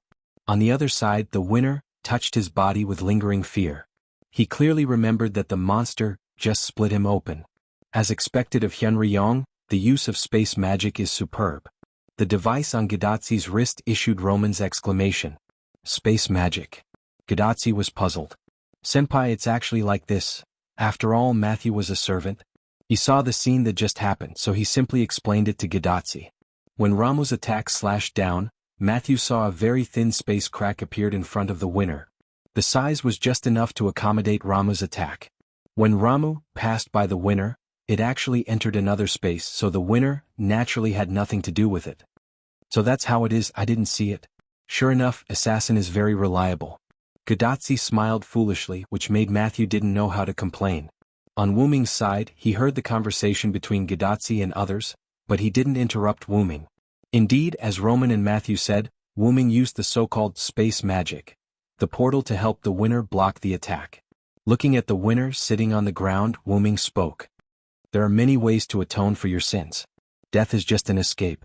You won't feel at ease in the underworld. Senpai. Hyunryong-sama. I'm sorry. The winner lowered his head guiltily. You're not only carrying your own life, but also that person's life. This is the life of two people. Live well.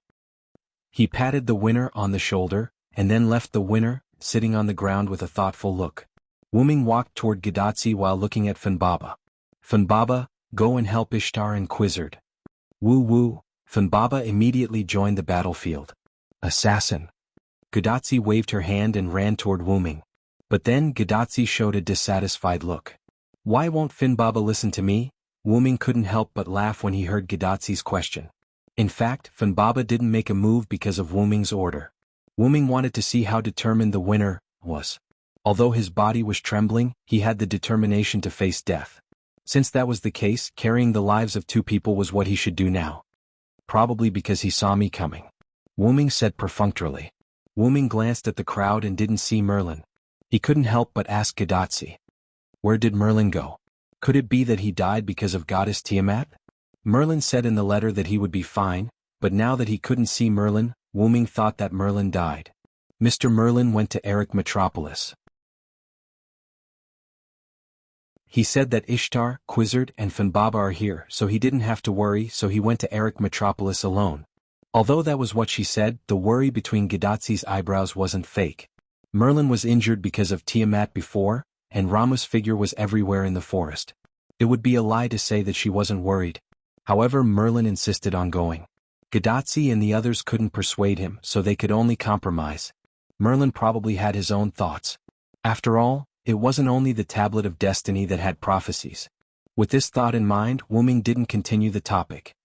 By the way, we can't stay here anymore. We have to move these people to Uruk. Wuming pointed to the citizens who were hiding in the house behind him and didn't dare to come out. What? Gadatzi and Matthew were puzzled. As long as Funbaba built the vine barrier, the Ramu would no longer be a problem. The sea level in the Persian Gulf is continuing to rise. I'm afraid this place will be submerged. If the citizens continue to stay here, it will undoubtedly be a dead end. Immediately afterward, Wuming looked at the Ramu group that was slaughtered by Funbaba, Ishtar, and Quizzard. Although it was a massacre, the Ramu group was still more difficult to deal with than the demonic beast. These Ramu are not weak and they can evolve. The vine barrier can only work for a short period of time. It can't work forever. These monsters were all made of God's clay. It couldn't be that simple. Hyunryong is right. I have already detected that the sea level in the Persian Gulf is rising. I'm afraid it won't be long before the entire southwest region is submerged. We have to move these people. Gadatzi and Matthew nodded. Since Wuming and Roman said so, they believed it. But we don't have a means of transportation, and Quizzard doesn't have many pterodactyls. There's no way to move so many citizens to Uruk. Gadotsi sighed. If Uruk was submerged, then Erech Metropolis would undoubtedly be submerged as well. The combined population of the two cities was already more than 1,000. It was really difficult to deal with. Indeed, whether it's the distance between Uruk and Uruk or the population of the two cities, it's quite unfavorable for this transfer. Roman and Chaldea kept typing on the keyboard, calculating various solutions. However, Leonardo da Vinci suddenly said, "Why don't we just leave it to the Villo?" Roman was stunned. Gadotsi and Matthew were stunned for a moment, then looked at Wuming. Wuming didn't know what to say. "Since I'm the one who raised the problem, I'll naturally solve it. I'll use the portal to send all of them to Uruk. You don't have to worry. As expected, Assassin is the most reliable." Gadotsi smiled. "Speaking of which, who gave them the name Ramo?" Wuming suddenly asked. "It's me," Dr. Roman said weakly. After all, Ramo was a mythical existence in Mesopotamia. Wuming as a Hyunryong was mysterious.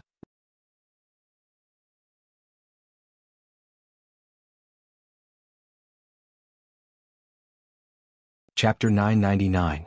Back then Wuming was called Ramu by Wuming.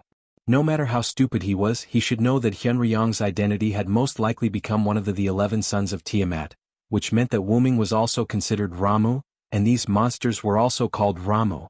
It had to be said that having the same name as those monsters made Wuming feel quite disgusted. However, this was just a code name. After all, Wuming was not Ramu. It was just a myth that was tampered with by later generations. In addition, Wuming gave all the divinity that belonged to Hyunryong to Ereshkigal, so Hyunryong identity could be said to be half-crippled. Therefore, Wuming shook his head and stopped thinking about these things. It's always convenient to have a code name. By the way, did you meet Kingu? Do you know where it is now? Just now, the fake Enkidu who claimed to be Kingu ambushed us when we rushed to the Persian Gulf to support Miss Ishtar. However, Miss Quizzard took advantage of the abnormality and defeated the other party. After that, we rushed over because we were worried about the situation in the jungle. In other words, they did not know. However, Wuming speculated that Kingu was most likely still in the Persian Gulf. With the abnormality and injury as well as the appearance of Tiamat, it was impossible for Kingu to go anywhere else. Then Wuming spoke to Roman and Chaldea. "Roman, send me all the information about the enemy at this singularity." Wuming reached out and tapped on the communicator on Gadotsi's wrist.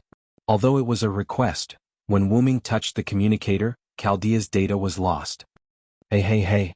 Roman's panicked voice was heard. Roman was shocked. Wuming used an unknown method to hack into Chaldea through Gadotsi's terminal and directly copied the information about the seventh singularity from Chaldea's database.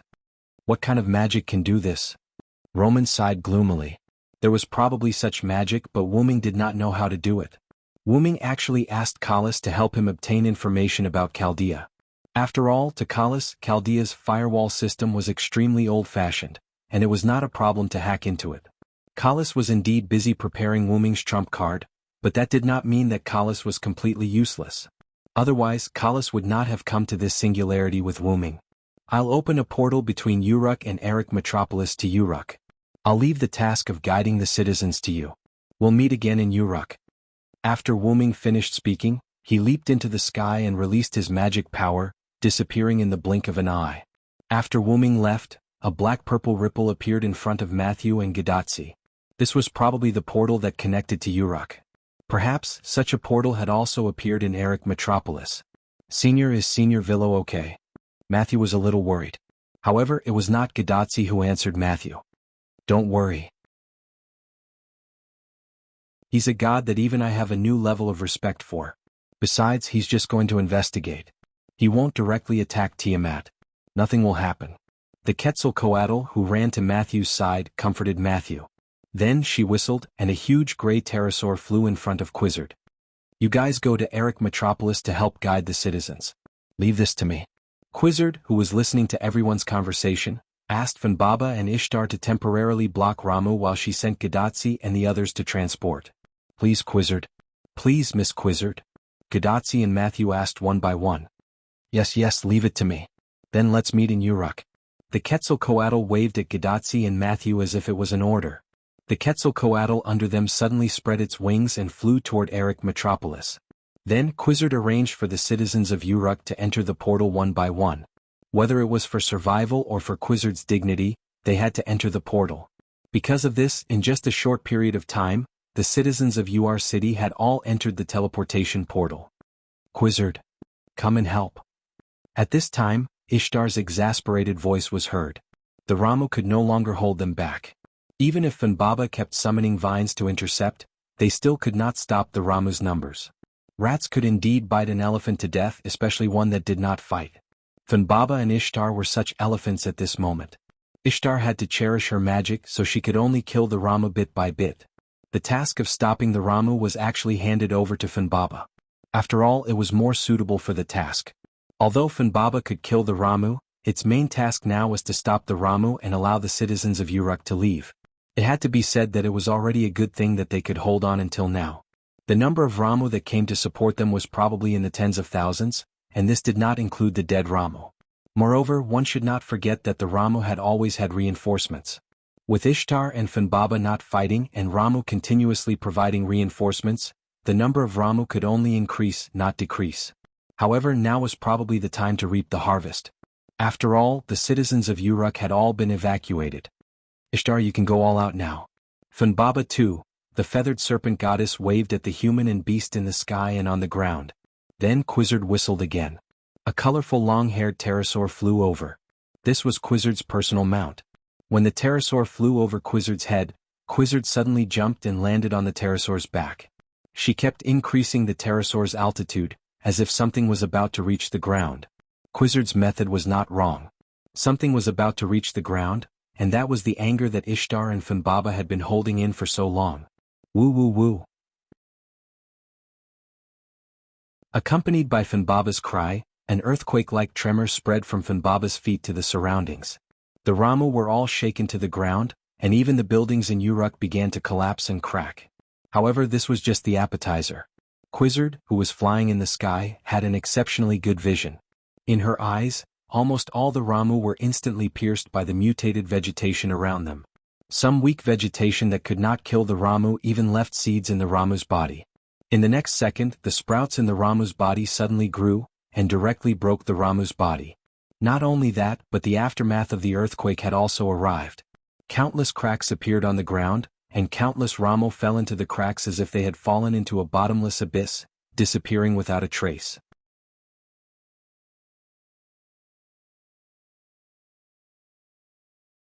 Chapter 1000. Woo woo woo. Funbaba roared a few more times and the cracked ground suddenly healed. There were no traces of cracks at all, and even the vegetation on the ground was intact. The buildings in Ur City were restored to their original state, and some were even decorated with vines and flowers. It looked like a good place to live. Funbaba was a mythical beast that was even more powerful than the sky bull Gugilan. It could easily change the terrain with just a wave of its hand. Moreover, Funbaba could even restore the changed terrain to its original state. This highlighted how powerful Funbaba was. The Ramu who were at the back of the forest were at a loss. How did the enemy suddenly become so powerful? Wouldn't it consume a lot of magic to change the terrain like this? Wasn't there enough magic?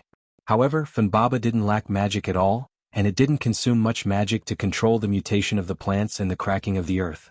These could be said to be its innate ability. It had the powerful ability to change the terrain with just a wave of its hand. Even if the area was so large, it still didn't consume much of its magic. I underestimated Funbaba, Quizzard said thoughtfully. While Quizzard was thinking, the attack on Rama didn't end. Then a golden star suddenly shone in the sky. In the next second, the golden star landed on the Ramu who weren't affected by the attack. In an instant, the whole ground shook again and the light covered everything. Quizzard quickly ordered the pterosaur to close its eyes and turn around. Otherwise, its eyes would be directly blinded by the light. After a moment, when the dazzling light dissipated, what was left was a bare and sunken ground. As for the Ramu, there was no doubt that there wasn't even a trace of it left behind. That guy is too messy. Quizzard couldn't help but frown. Funbaba's attack wouldn't affect its body much, but Ishtar probably couldn't. The attack just now might have consumed all the magic in her body. As expected by Quizzard, Ishtar landed on the ground of Ur City. It seemed that she had used up a lot of her magic. In fact, Ishtar wasn't like Funbaba. The attack just now directly used up all the magic in her body. Ishtar was right. Ishtar, are you okay? Quizzer landed on the ground and came before Ishtar. He could not help but reprimand him. You're too reckless. Yenryong can't replenish your magic now. I accidentally used too much magic. Ishtar laughed. She was obviously acting dumb. However, Ishtar had Wuming's support after all. Even if Wuming's 3 magic crystals were used up and he couldn't replenish Ishtar's magic quickly, with the contract between Ishtar and Wuming, Ishtar could recover quickly. Moreover, don't forget who Ishtar was. She was the extremely capricious mistress of the heavens. Even if releasing such a terrifying attack would lead to insufficient magic, according to Ishtar's character, she had to release it. Ishtar wanted to release the resentment that she had been holding in for a long time. If she were to be timid because of the lack of magic, it would not be like Ishtar. Quizzard also understood Ishtar's temper. In addition, Ishtar and Wuming's contract could indeed help Ishtar recover her magic quickly. In the end, she didn't say anything. In short, Ishtar was not in a dangerous situation at the moment. They could immediately use the portal that Wuming left behind to go to Uruk. It would be very safe in Uruk. Let's go. Let's go to Uruk. Yenryong's portal is still intact. It did not disappear because of the attack just now. In fact, after Funbaba and Ishtar released the attack, Quizzard had already planned to fly to Eridu with the pterosaur, or directly to Uruk. However, when she landed just now, she found that the portal left behind by Wuming was not affected, which saved her a lot of effort. However, at this time, Funbaba suddenly ran over and was ready to go to Uruk to wait for Wuming. However, Quizzard suddenly found a problem. That was, the portal left by Wuming was not big and Funbaba was too big, so Funbaba could not enter the portal at all. Quizzard and Ishtar looked at each other, not knowing what to do. They couldn't leave Funbaba alone, not to mention other things. Wuming would definitely be angry. So, let Funbaba run to Uruk? It was a little cruel. Woo. Probably seeing the doubts of the two, Funbaba whimpered twice, and then its body emitted light. The light covered Funbaba, and Funbaba's body was gradually shrinking. It turns out that Funbaba can shrink. Ishtar breathed a sigh of relief.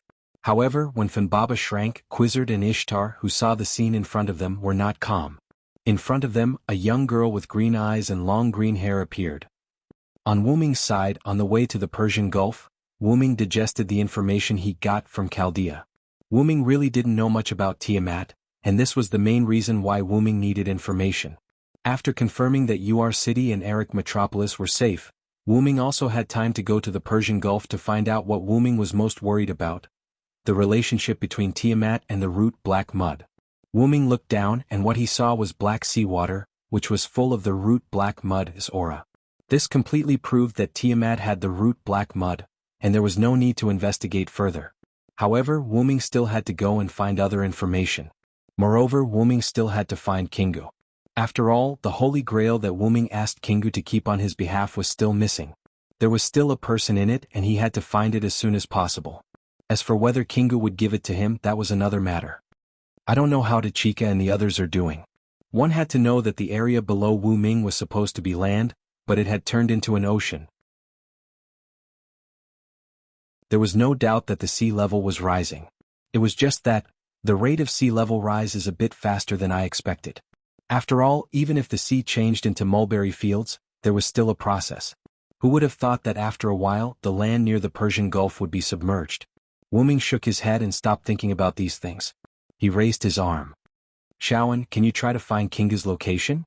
Not to mention that it was Enkidu's body. Enkidu and Kingu were both heavenly locks, so they should be able to sense it. Sure enough, chains appeared on Wuming's arm and pointed in a certain direction. It seemed that Kingu was there.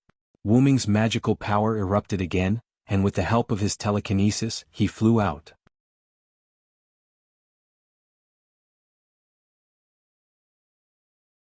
Chapter 1001.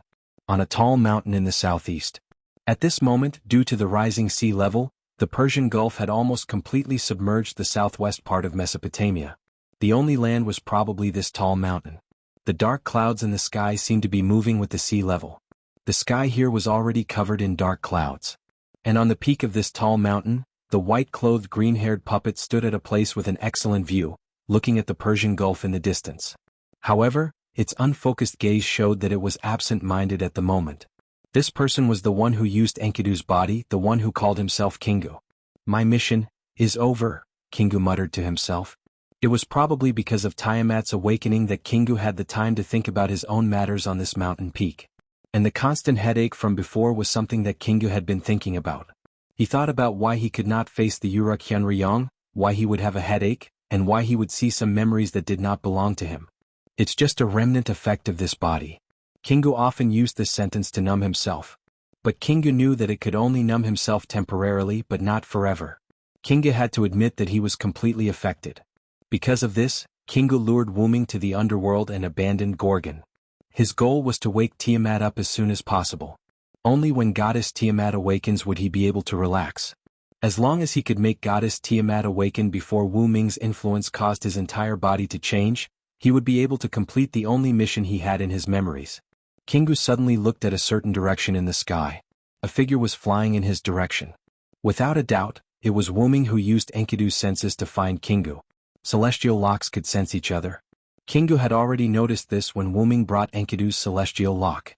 Kingu's body was a genuine celestial lock in this era. It was much clearer than Enkidu's magical noble phantasm that wrapped around Wuming's arm. Therefore, after knowing that Wuming was coming, Kingu basically avoided Wuming. To be safe, Kingu didn't even come into contact with Uruk's servants. Even if there was a chance to kill Chaldea's master, Kingu gave up many opportunities to avoid being deeply influenced by Wuming again. Although Kingu met Wuming in the end, it couldn't resist Wuming. When Gorgon lost its self-control and was influenced by Tiamat to attack the North Wall, Kingu had been holding back. Even if it didn't want to meet Wuming, it waited until Wuming threw a great sun at him. But after it made a move, it immediately slipped away because it was influenced by this body again. As a result, it almost made Gorgon misunderstand that it was rebelling. However, it was precisely because of Gorgon's misunderstanding that Kingu had the idea of rebelling. It wanted Gorgon to use death to wake up Tiamat at this moment. This was Kingu's idea at that time. Although Kingu also wanted Gorgon to fulfill his wish of destroying all the humans in Mesopotamia, Kingu was worried that it would become a variable in the long run. But unfortunately, the nightmare that dragged Tiamat into the dream had already discovered the clues and did not let it leave when Tiamat woke up. Kingu was naturally referring to Merlin. But it didn't matter anymore. Mother was awake anyway and it was no longer needed. Kingu looked at the Persian Gulf and turned to look at Wuming's increasingly clear figure. Now, it only had to solve the problem caused by this body, even if the end result was death. Kingu was abnormal at this moment. Its purple eyes calmly looked at Wuming who was floating in the air parallel to it. And when Wuming saw that Kingu did not escape, he wanted to have a chat with Kingu. Should I call you Kingu or should I call you Enkidu's successor? Wuming was the first to speak. Name doesn't matter. Kingu answered Wuming calmly. It looked like it had given up everything to fight Wuming in the final battle. But Wuming could see something from this sentence. Kingu admitted that it was not Tiamat's son, Kingu. It was just a name given to it. Similarly, Kingu also realized that it was a consciousness produced by Enkidu's body. In other words, it was Enkidu's successor. I can see that your nature is not bad. Why do you stand on the opposite side of humans? Of course it is because this is Mother's wish. Kingu answered Wuming's question without hesitation. I am Mother's son who loves Mother. I am a puppet loyal to Tiamat. I am also another consciousness produced by Enkidu's body. Helping Mother fulfill her wish is my everything. Kingu's voice suddenly became louder. Kingu admitted everything. It was a fake Enkidu who used the name Kingu. It was a puppet controlled by Tiamat. It had no memories, no friends, no family. It was a pitiful weapon, tool, that could not even be considered a living being. The real Kingu had a mother and friends. He stood on his mother's side and died for her. God Kingu died a worthy death without regrets. Enkidu also had Gilgamesh, a close friend, and Wuming, a person he believed in and served. His friend, Gilgamesh, treated him as his only friend and would always remember him. The god he believed in brought him to his side. Enkidu died without regrets. As for Kingu, it was just a double imposter who used the name Kingu in Enkidu's body. It had nothing. Even the memories that appeared in its mind because of Wuming were not Kingu's but Enkidu's. All it had was a little bit of jealousy and envy. Even its long-awaited new human brothers were disgusting creatures. It was only because they were Mother's son that Kingu didn't say anything. However, it still didn't want to stay with those creatures. Moreover, even Kingu's mother, Tiamat, didn't need it anymore. This was because Kingu had given his heart, the holy grail that disturbed the singularity, to Tiamat. Firstly, it was to increase Tiamat's power. Secondly, it was to return everything to Tiamat so that she could deal with her own affairs. However, after giving the Holy Grail to Tiamat, Kingu could no longer hear his mother's voice. It was as if Tiamat had unilaterally cut off the connection. That's right. It was as if a tool had lost its value and would naturally be discarded. Now it had nothing.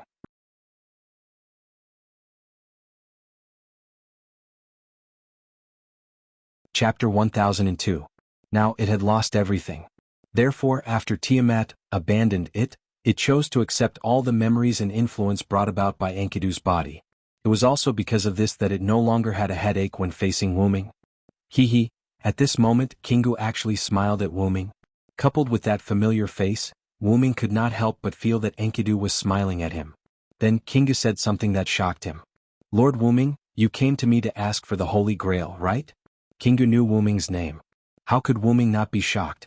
Uruk Hyunryong's real name had always been a mystery in Sumer mythology. Only Gilgamesh and Enkidu knew Wuming's real name.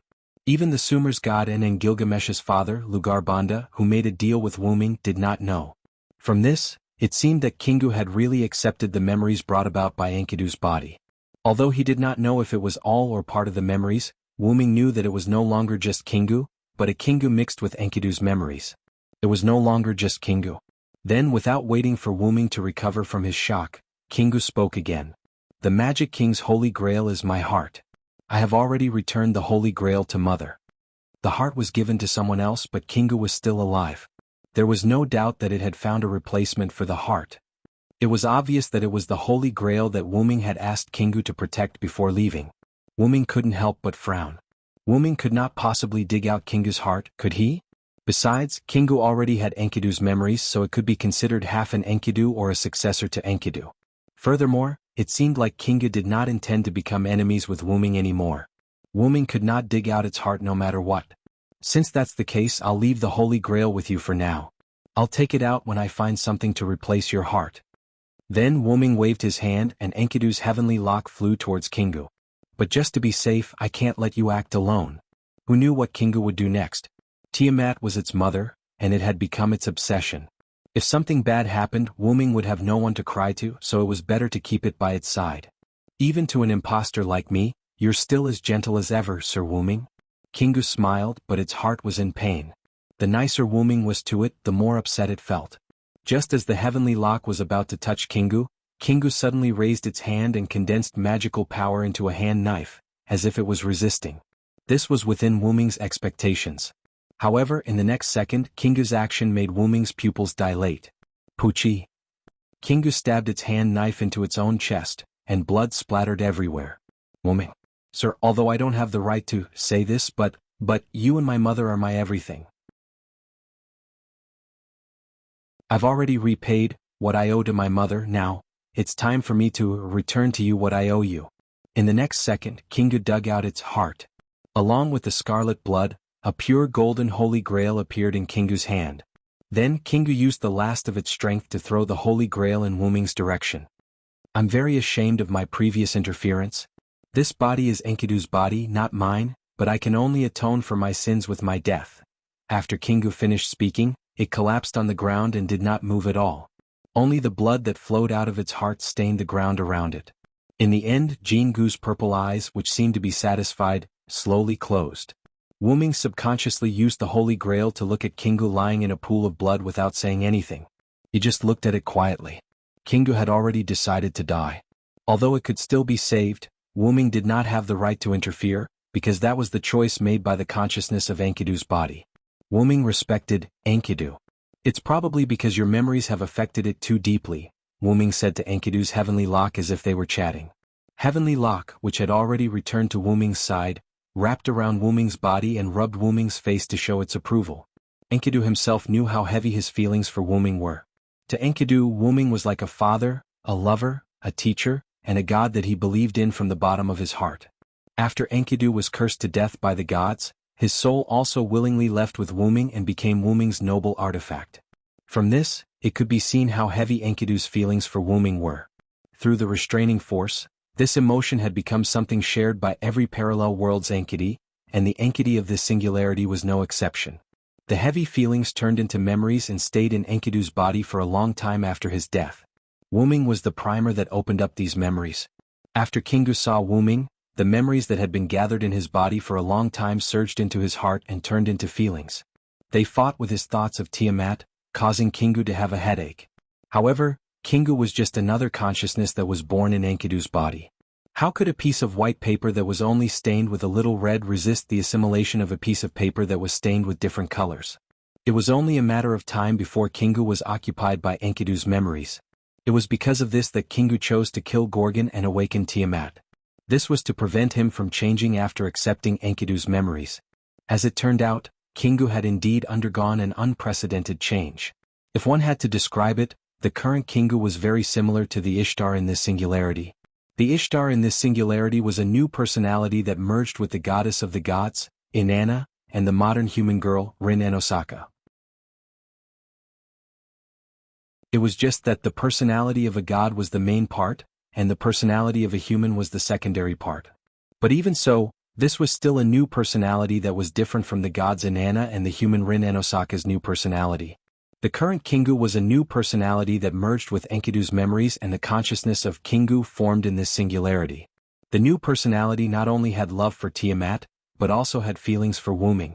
Because Enkidu's memories had a huge impact on Kingu, the new personality's feelings for Wuming took up most of the time, and its love for Tiamat took up a small part. Furthermore, Kingu thought that Tiamat had unilaterally given up on him, so the only thing left in his mind was his feelings for Wuming, or rather, his guilt.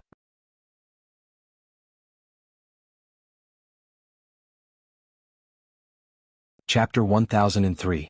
It was probably because of his feelings for Wuming that the new personality Kingu thought that he had committed a grave mistake and died out of shame. In the end, Kingu dug out his own heart, and gave it back to Wuming. Kingu's nature isn't bad, he was just used by someone else. Wuming's tone carried a hint of anger when he thought of this. Kingu was still a consciousness born from Enkidu's body. For Enkidu, who had already gained intelligence and was known as a pure person, even if it was a body left behind after death, the consciousness born from it wouldn't be too bad. At most, it would just lack some compassion. In a situation like Kingu's, unless someone deliberately guided him. This was what made Wuming angry. Someone used Enkidu's body to create a new personality. This person must be Gidia. Enkidu was Enkidu. Even if it was a different consciousness, it was still a consciousness born from Enkidu. It wasn't something that anyone could touch. Wuming believed that if Gilgamesh knew about this, he would be just as angry as Wuming or even more angry. Gilgamesh's only close friend had been used. Just this point alone was enough to make him furious. Even though Gilgamesh didn't react much when he found out about Enkidu's impersonation, that was only the self-cultivation of a wise king. If Gilgamesh had the opportunity to deal with Gidia, Gilgamesh would definitely let him have a taste of the oldest king's anger. Of course, Wuming was the same. Wuming looked at the circle of light floating in the sky and said quietly, "Gidia, you're dead." Wuming had decided that if he didn't turn Gidia into ashes, he would read his name backwards. Just as Wuming was furious, Enkidu's heavenly lock seemed to have made a decision and acted on its own. Walala, like a golden snake, the heavenly lock slowly approached Kingu's body, which was about to turn cold, and stabbed into the gap in Kingu's heart. Shaoen? Wuming could feel that Enkidu was gradually leaving him. It didn't matter whether he left or not. After all, Wuming didn't treat Enkidu as his noble phantasm. She had her own thoughts and Wuming had no right to stop her. However, Wuming couldn't understand what was happening.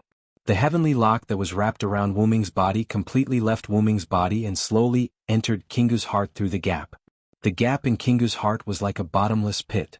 Enkidu's heavenly lock was only left with a tail that hadn't been filled yet. Finally, the heavenly lock completely entered Kingu's body.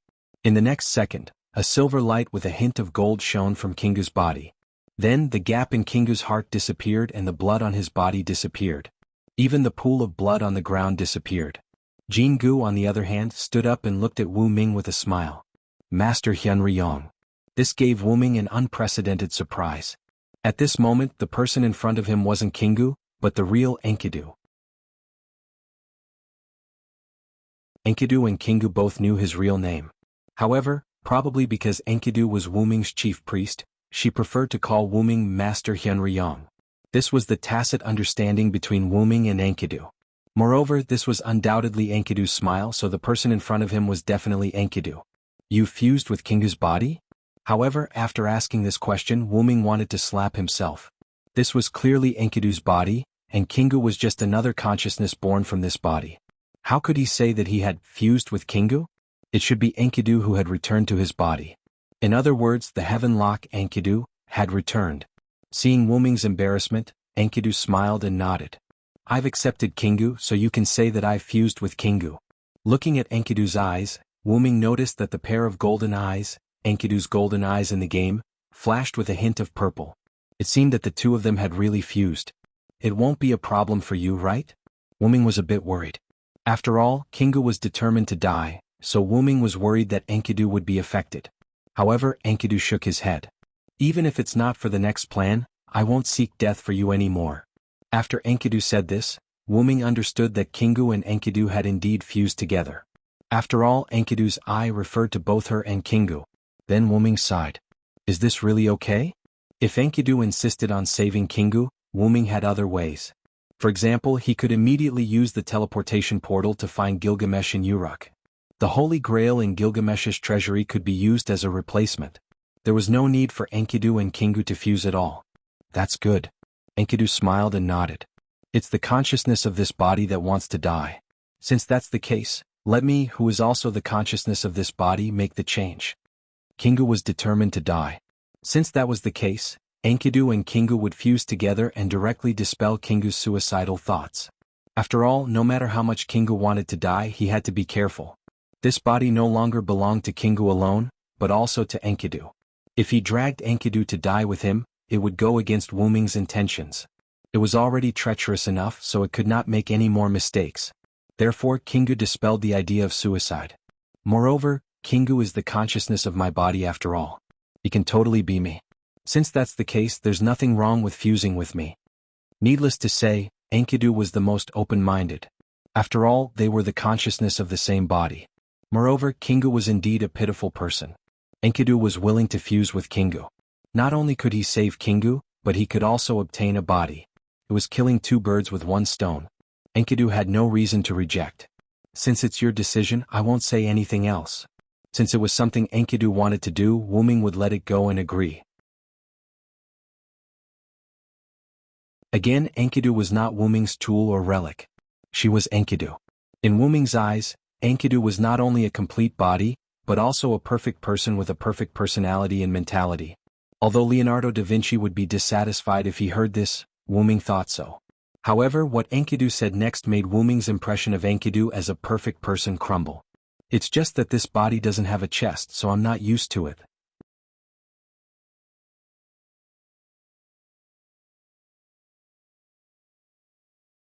Chapter 1004. After saying that, Enkidu subconsciously touched his chest. It was flat.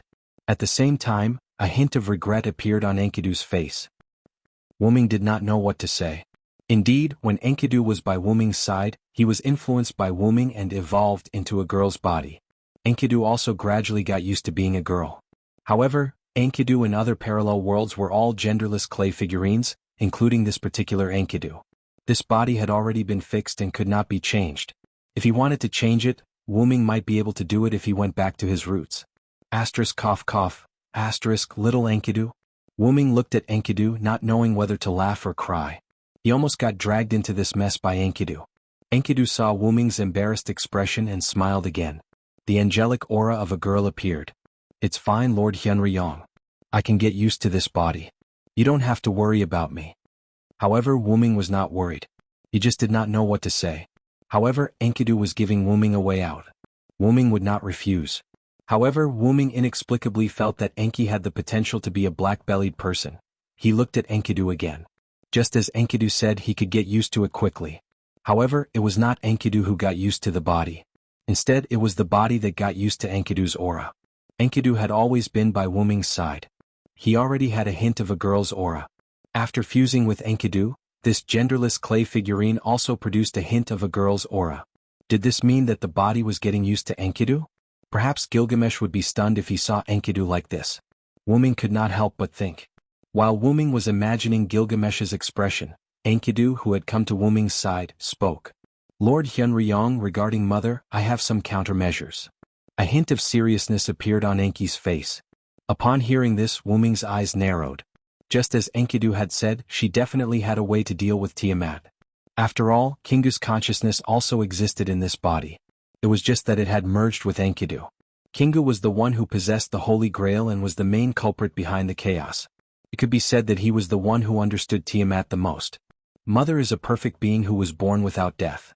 As the mother goddess of life, as long as there is life on the surface, she will not have the concept of death. Wuming nodded. He was very clear on this point. God Tiamat was killed and her body was used to create heaven and earth. This was only in name. Perhaps the gods wanted to erase the fact that God Tiamat was still alive, so they said that. Unfortunately, no matter how much the future humans believed that Tiamat was dead and separated into heaven and earth, Tiamat was still alive and well. This was because as long as there was life on the surface, just this point alone was sufficient to prove that Tiamat was still alive. This was a fundamental problem and could not be affected by the later generation's fabrications. Moreover, Magician was able to discover the truth behind Tiamat's unkillable existence. At the very least, Wuming had obtained information about Tiamat from Chaldea's database. This was also one of the reasons why he supported Tiamat's survival. And the gods would not destroy all life on the surface just to kill Tiamat. Not to mention other things, she was still their mother. Because Tiamat could not be killed, the gods, who were helpless, chose to seal Tiamat and banish her to the void dimension. When Wuming entered the mirror world to retrieve his class card, he had to pass through the void dimension. It was a world with nothing, not even heaven and earth. There was only busy darkness. And Tiamat had been in there for who knew how many years. Perhaps tens of thousands of years, perhaps hundreds of millions of years, or perhaps it was an age that Wuming could not understand. After all, who knew how long these gods had lived? If we want to destroy Mother, we need the help of someone who has mastered the ultimate of death. Although Enkidu's words were provocative, Wuming did not have the time to complain. Instead, Wuming's eyes lit up. Isn't this referring to the first Hassan? Seeing Wuming's eyes light up, Enkidu smiled and nodded. That's right, it's that old man. Enkidu had never seen the first Hassan before, but she could tell from Wuming's words when he examined Uxiumugul. There's one more thing, Lord Wuming. If we can lure Mother to the underworld, our chances of success will be greater. Enkidu was hesitant when she said this. This was something that could not be helped. After all, it was extremely difficult to lure Tiamat to the underworld. Not to mention that the underworld had always been far away in the north because of the Stone Soldier 8 formations. Tiamat was not a fool. She would not enter that place so easily. Enkidu stopped talking and Wuming fell into deep thought. Wuming was not thinking about anything else but whether this plan would work. If it was just Tiamat alone, this plan would definitely work. Moreover, even without Wuming, the remaining people would be able to solve this crisis. Wuming suspected that the first Hassan from the previous singularity had given him face because he knew that this singularity needed him. If it was a coincidence, it would be too much of a coincidence. Wuming did not believe in fate, because Wuming himself was an existence that could disrupt fate. However, the premise was that Tiamat was still the original Tiamat. On the contrary, Tiamat somehow obtained the Black Origin soil. Even Wuming himself did not know what that thing was. He only knew that it was something that belonged to the Origin, and it was a natural enemy of Wuming. Wuming was worried that Tiamat would change because of the Black Origin soil. No, it would definitely change. Aziz Dakaha in the box court world had undergone a huge change after being possessed by the Black Origin soil. Whether it was his body or his abilities, they were all different. Tiamat might change as well. Wuming took 2 steps toward the cliff next to him. He looked at the dark Persian Gulf and then at the dense forest. The sea level had already risen above the dense forest. No, rather than saying that the sea level was rising, it was more like the Black Origin soil that filled the entire ocean was slowly submerging the land. As the Black Origin soil continued to spread, the dark clouds in the sky also moved little by little, as if reflecting the arrival of the apocalypse. Wuming turned around and looked at Enkidu. Anyway, let's go back to Uruk first. Mesopotamia, the central city of the Sumer dynasty, Uruk. The originally lively Uruk was now quite crowded, not only because the citizens of Uruk and Erech Metropolis had come to Uruk, but also because of the people resurrected by Ereshkigal and the soldiers on the north wall. That's right, the people on the north wall had returned.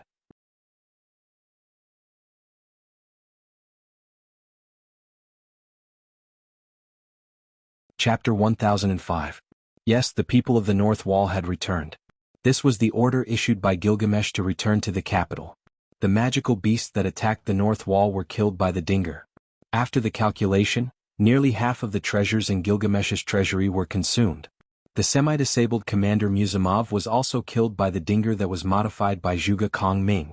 After Gilgamesh received the news that the magical beasts in the north wall had been annihilated, he ordered the supreme commander of the north wall, Leonidas I, to lead the soldiers back to the Uruk. Gorgon had summoned all the magical beasts that were located in the north wall. It was impossible for the magical beasts to exist in the north. Even the magical beast's nest was impossible. Gilgamesh was worried that the Kururu and the Ramu that Chaldea had named would attack humans in other places because they couldn't enter the Uruk. So he ordered the people of the north wall to immediately return to the Uruk. In the land of Mesopotamia, only the southern jungle, the Uruk city and the north wall were confirmed to have humans. The southern jungle and the Uruk were protected. Only the north wall couldn't protect the flying Kururu. Zhuge Kongming agreed with King Gilgamesh's order after hearing the news. He immediately discussed with Leonidas I to lead the soldiers back to the Uruk.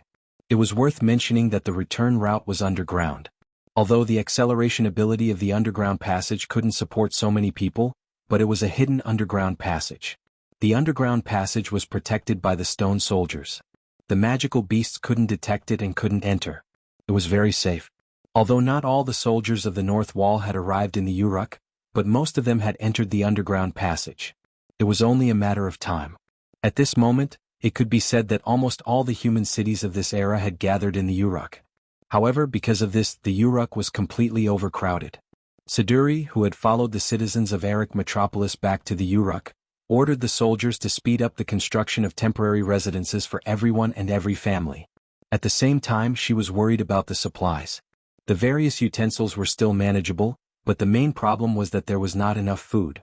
Currently, the periphery of the Uruk was filled with those strange magical beasts. Only the Uruk, which had been transformed into a fortress city, was safe. However, there was not much food in the city. According to Siduri's calculations, it was only enough for the entire city's citizens to eat for 3 to 4 days, and this was under the condition that they had to scrimp and save. The real time might be even shorter than this. Fortunately, the people gathered in Uruk did not complain, especially when they saw the dark clouds drifting over from the Persian Gulf. Or rather, the dark red ominous clouds. The citizens became even more united. The elderly were supported by the young people when they walked. People gave way to each other when they ate. There were also many people who invited people who didn't have a place to live to stay in their homes. In short, it was a scene of unity where everyone helped each other. Every time Siduri saw this scene, she would have a thought. This was probably the reason why the Uruk could last for half a year under the attack of the magical beasts. Siduri's adjutant, who was assisting her, would occasionally be stunned by the smile that came from Siduri's thought. The thin veil couldn't hide this overly sacred smile at all. But after this thought, Siduri's heart was filled with deep worry. After seeing the good side of people, she really didn't want to see the evil side of people. Siduri knew that now everyone was living well. If 7 days later, when there was a lack of food, the evil in people's hearts would probably be drawn out.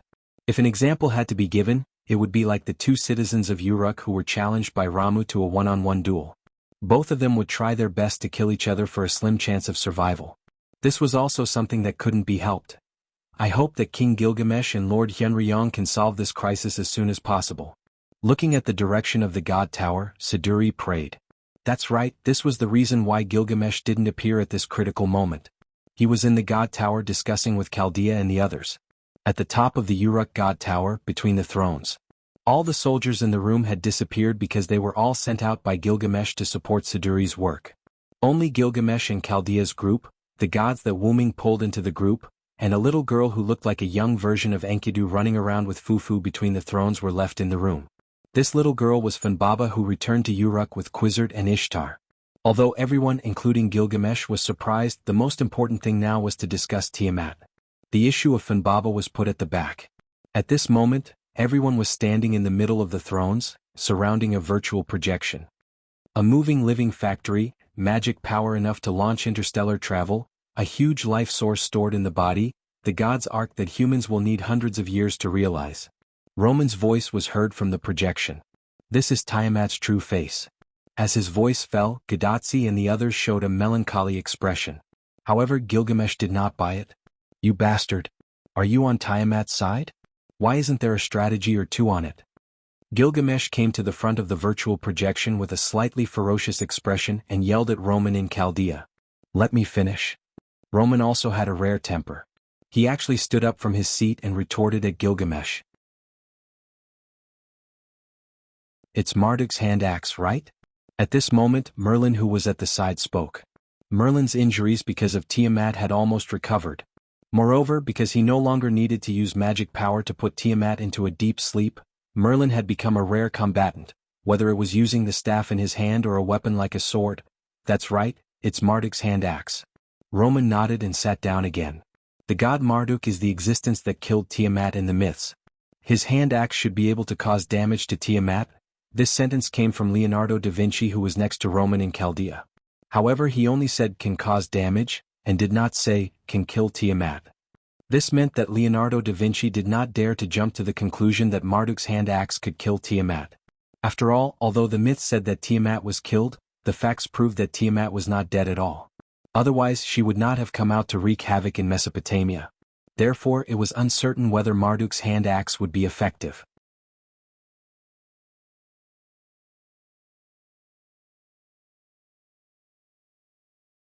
Chapter 1006. And there was an extremely important point. Because Tiamat's authority came to Eric Metropolis along with the sea level, we couldn't take Marduk's hand axe with us, Quizzard interjected. Even if we wanted to use it now, we couldn't. Quizzard interjected with a serious expression. At this moment, the rising sea level had already submerged nearly half of Mesopotamia's land. If it wasn't for the Nabistan's tooth that Gilgamesh and Zhuge Kongming developed together, the rising sea level would have already reached the Uruk. Everyone present had already discussed the rising sea level earlier. The spreading Black Sea was Tiamat's authority. There was no need to confirm this point. It was completely obvious. What should we do now? Our only hope of a weapon has sunk into the Black Sea. Gadotsi was slightly unwilling to give up. Gadotsi was told by everyone that she couldn't touch the sea level, or she would become Tiamat's person. Although she had never seen what a person who became Tiamat looked like, Gadotsi inexplicably didn't want to see that scene. At this moment, a voice that didn't belong to anyone present sounded. I can probably take it out. However, Gadotsi immediately recognized the owner of this voice. Assassin. As expected, everyone looked at the source of the voice. Wuming walked out of a portal that had appeared out of nowhere. Because of some special power that I have mastered, the sea level is ineffective against me. I can take out Marduk's hand axe, but that axe probably won't have much effect on Tiamat. Before Wuming could finish, a small figure jumped into Wuming's arms and interrupted Wuming's speech. Master, the green-haired little girl called out in a childish voice, which confused Wuming. However, Wuming felt the connection between himself and the little girl in his arms and suddenly showed an expression of disbelief. You are Funbaba? Funbaba didn't answer. She just hugged Wuming's neck and rubbed against him like a small animal that was close to humans. And this was a gesture that Funbaba liked to do to Wuming. What's going on? Wuming looked at Quizzard and Ishtar. Funbaba was with the two at that time. Even if you ask, we don't know what's going on. Quizzard and Ishtar were also depressed. How could Funbaba suddenly turn into a human? They originally thought that it was related to Wuming, but it turned out that Wuming didn't know either. Regarding this matter, Gilgamesh and Chaldea also discussed it, but because Tiamat's matter was more important, they put it aside and didn't discuss it. Therefore, they didn't know what was going on.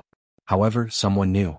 It's probably because she followed you all year round, which caused Funbaba's body to change. A gentle and familiar voice entered everyone's ears. Gadotsi and the others' faces froze, only Gilgamesh's eyes inexplicably lit up. In the next second, a beautiful green-haired person also walked out of the portal and stood beside Wuming. She stretched out her hand and smiled as she stroked Funbaba's cheeks and hair. This person was Enkidu. In an instant, a beautiful picture seemed to appear in front of everyone. It was a picture of a warm family of three. Wuming hugged Funbaba, and Enkidu stood beside him. It was like a father hugging his daughter, and his wife stood beside him with a smile. Upon closer inspection, Enkidu and Funbaba both had green hair. Just this point alone made Funbaba look very much like Enkidu. If he didn't know that Funbaba and Enkidu didn't have this kind of relationship, even Gilgamesh almost thought that they were mother and daughter. No, in fact, Gilgamesh was already very shocked. Senior Villo, please be careful. Matthew was the first to summon his shield, and looked worriedly in Wuming's direction. Assassin? Is that an enemy? Gadotsi also shouted in panic.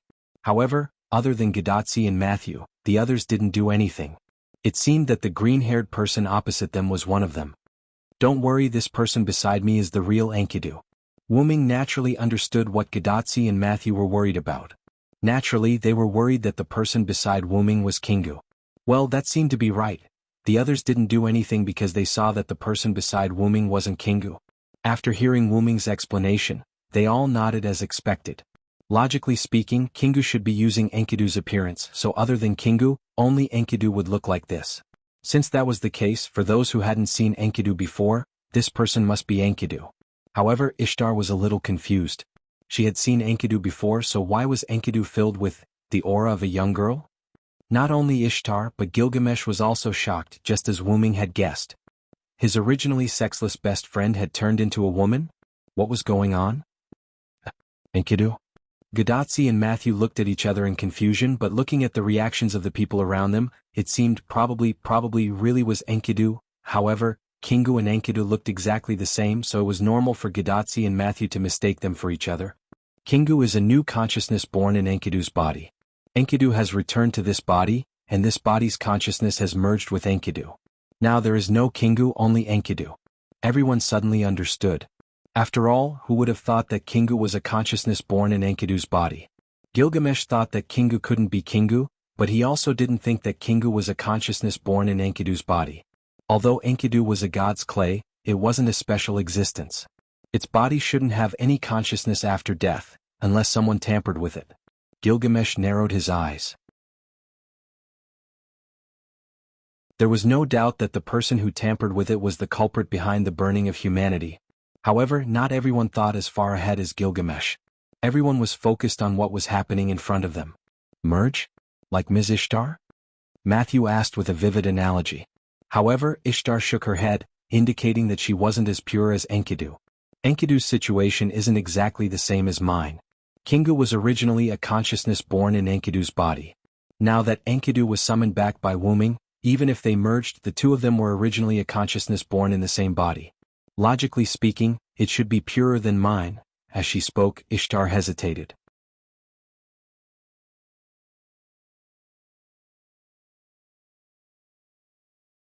Chapter 1007.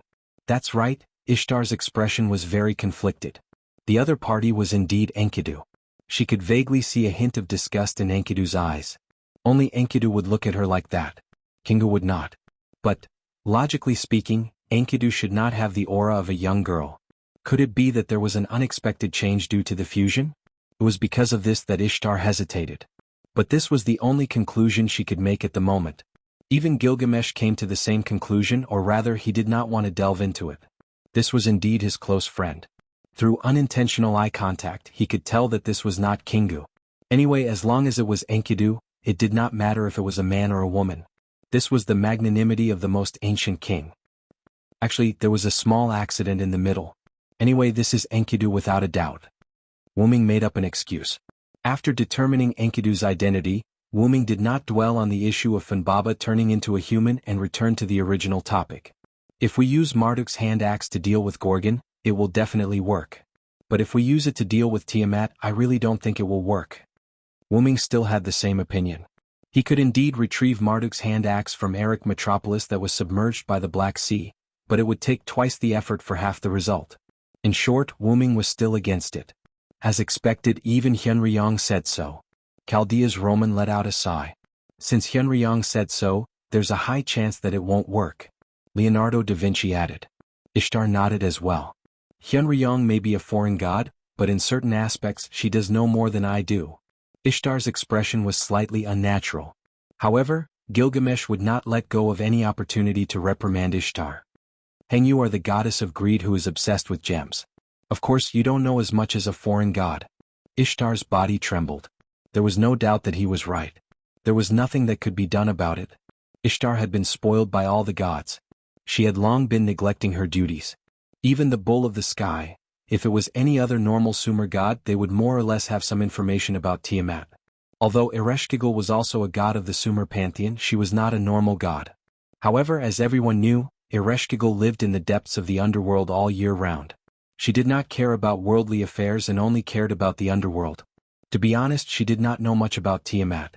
As for Wuming, a foreign god, it was already good enough that he knew more than Ishtar. After all, he was only an outsider, who had stayed in Mesopotamia for less than 100 years. His joining of the Sumer pantheon was caused by the later generations of the Sumer pantheon. So what if I don't know? Isn't it fine as long as the Xianlong is here? Ishtar yelled at Gilgamesh as if she had nothing left to lose. This made Gilgamesh, who was delighted by Ishtar's embarrassment, laugh heartily. Ishtar's trusting words made Wuming feel a little embarrassed. In fact, he did not understand either. What did he know? He was just a super high hypostasis dragon who had stayed in Mesopotamia for less than 100 years. At first, he just wanted to recover from his injuries and find Yggdrasil, who had fused with Funbaba, so he made an agreement with Lugarbanda. He would protect the Uruk and the Uruk would believe in him. If it were not for the group of Sumer gods who came to Wuming to chat and sound him out, Wuming would not care about the Sumer pantheon. Maybe he did not even know who the king of the Sumer pantheon was, let alone Tiamat. The reason why Wuming said that Martyr's hand axe did not work was entirely because Tiamat had the origin of black mud. Just like Az Dakaha, the whole dragon changed after he had the origin of black mud. His abilities were all different from before. It could be said that if it were not for Wuming in the Hakata world, the upper level of the Hakata world would have perished, let alone the lower level. However, although Wuming knew his own situation, Wuming was not the pot calling the kettle black. But the others did not know that. They all thought that Wuming made a judgment on the premise that he understood Tiamat. In their opinion, since Wuming said that it did not work, it was probably true. Everyone's face sank, probably because the only way to work on Tiamat at present was also ineffective. Gilgamesh was the only one who smiled. But giving up without trying isn't this king's character. Or, Hyunryong, do you have a good idea? This was Gilgamesh's trust in Wuming. He believed that Wuming must have a way. However, Wuming did not answer Gilgamesh's question. Instead, he looked at Merlin, who had not spoken much. Merlin, what do you think? Merlin was not a taciturn person like Anna, but surprisingly, Wuming did not hear Merlin speak after arriving here. Me? What can I possibly think of it? Merlin tried to play dumb. Wuming did not believe that Merlin insisted on going to Eric Metropolis alone without a purpose. Wuming knew very well that the Eric Metropolis had a roller seal that could predict the future. Merlin might have seen something. But since Merlin did not want to speak in front of everyone, Wuming decided to ask him in private later. Actually, I have been preparing my trump card. I need some time. Everyone couldn't help but widen their eyes. Can you deal with Tiamat? Gadatsi couldn't help but ask. Everyone's eyes were also focused on Wuming. Yes. Wuming's answer was simple and clear, as if he had a 100% chance of winning. However, Wuming had no intention of explaining what his trump card was, which made Ishtar a little irritable. She actually knew Wuming very well, not because of their teacher-student relationship, but because they were rivals. As the saying goes, the person who knows you best is not your friend but your enemy. Ishtar used to fight with Wuming all day long and was defeated by him. Because of this, Ishtar, who studied Wuming every day, was familiar with Wuming. She knew that Wuming would not fight a battle without preparation. Since Wuming said yes, then there must be no problem. However, back to the past, no problem was no problem. Ishtar's irritable temper was one thing, but Ishtar's irritable temper was another. Because when it came to Ishtar's irritable temper, it was Wuming who kept her in suspense. Damn it, Hyunryong, can't you be more straightforward? You're always keeping me in suspense. Ishtar crossed his arms in front of his chest and glared at Wuming while gnashing his teeth. You really aren't cute, Ishtar. You have the same face, but Ereshkigal is cuter. Everyone was stunned. Right, there was still Ereshkigal.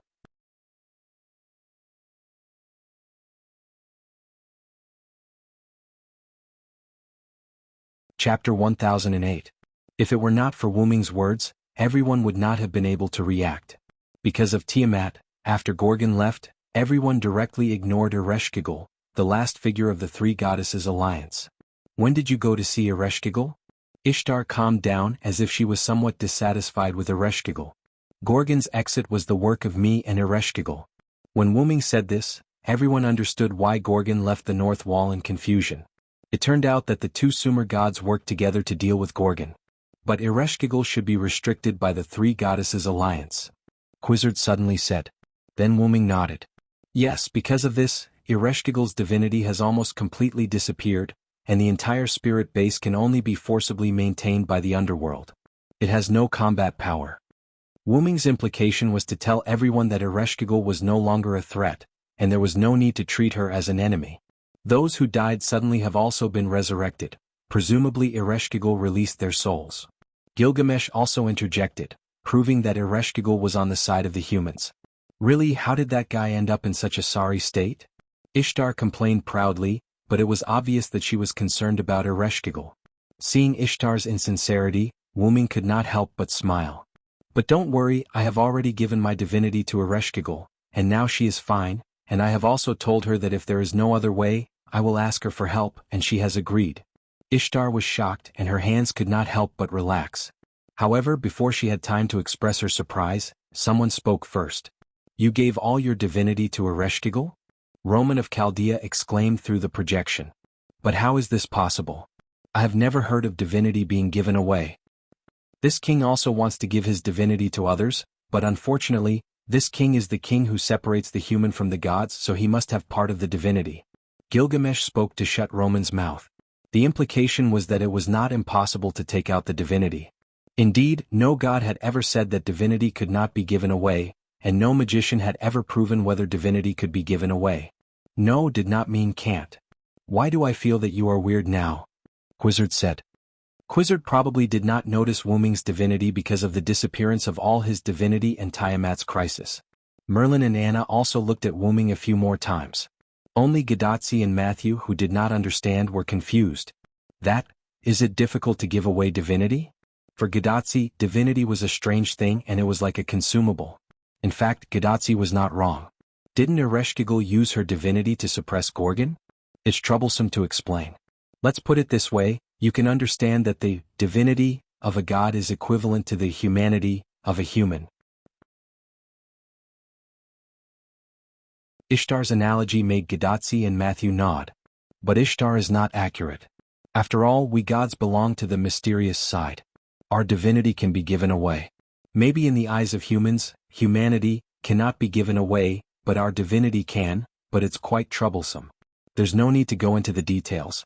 You just have to remember that it's difficult to give away divinity, and you may not be able to get it back. Quizzard ended the topic. Ahem. Although Tiamat has awakened, she hasn't made any moves for the time being. Those Ramo and Kururu can't enter the Uruk, so we are safe for now. After the topic ended, Wuming led everyone back to the main topic. Tiamat hasn't made any moves, which is in line with our current situation. My trump card is still a few days away from being ready. In short, in these 2 days we just have to improvise. Wuming put down the Funbaba in his arms and continued. Since Wuming said so, no one said anything since there was no other way. However, Roman, who was in Chaldea, had a strange expression. But there was no other way. The apocalyptic crisis could be solved just by waiting? That was too strange. Anyway, the meeting ended like this. In the end, it was Gilgamesh who forcibly drove everyone out of the throne room. Then, as if it was his daily routine, he began to deal with the government affairs on the clay tablet again. After all, the Uruk's problems were all handed over to Siduri, so they couldn't be properly dealt with. Gadatsi and Matthew were in a state of exhaustion. After leaving the Tower of God, they returned to the Chaldean embassy to sleep. Anna left alone and no one knew where she went. Ishtar was in the limelight and received the worship of the humans. Quizzard was not as vulgar as Ishtar. She brought the leopard man to help build the temporary residence for the new population. Enkidu originally wanted to catch up with Gilgamesh, but when she knew that Gilgamesh had to deal with government affairs, she took the Funbaba somewhere. Anyway, Enkidu and Funbaba were good friends so the two could catch up. In the end, Merlin took the initiative to find Wuming. In a room in the middle of the Tower of God, Merlin and Wuming came directly after they were driven out of the throne room. In front of the large windowless Uruk window, Wuming and Merlin stood side by side and looked at the busy scene in the Uruk city. Have the people from the North Wall arrived? Wuming suddenly asked. Leonidas, Nwakamaru and Musasobo Benke, who were in charge of bringing up the rear, have arrived. There should be no humans outside the Uruk. If the previous evaluation of the Uruk was that almost all the humans of this era have gathered, then the current evaluation of the Uruk could be changed to almost all the humans of this era have gathered. All of this is thanks to you, Villo, Merlin said to Wuming in a rare tone as if he was talking to a friend. However, Wu-ming smiled. It was indeed his credit to protect the Uruk, but it was also because of the spirit of the humans of this era. Gilgamesh had already told everyone that the world would usher in the end as early as 6 months ago. What did you see when you went to Erech Metropolis? Wu-ming did not talk to Merlin anymore and directly jumped to the main topic. The battle between the three-headed dragon and the creator dragon god. Merlin was not pretentious and bluntly answered Wu-ming's question. As expected. What was Wu-ming thinking? Wu-ming was, of course, Merlin saw the future from the roller seal of Erech Metropolis. In other words, the future changed by Wu-ming.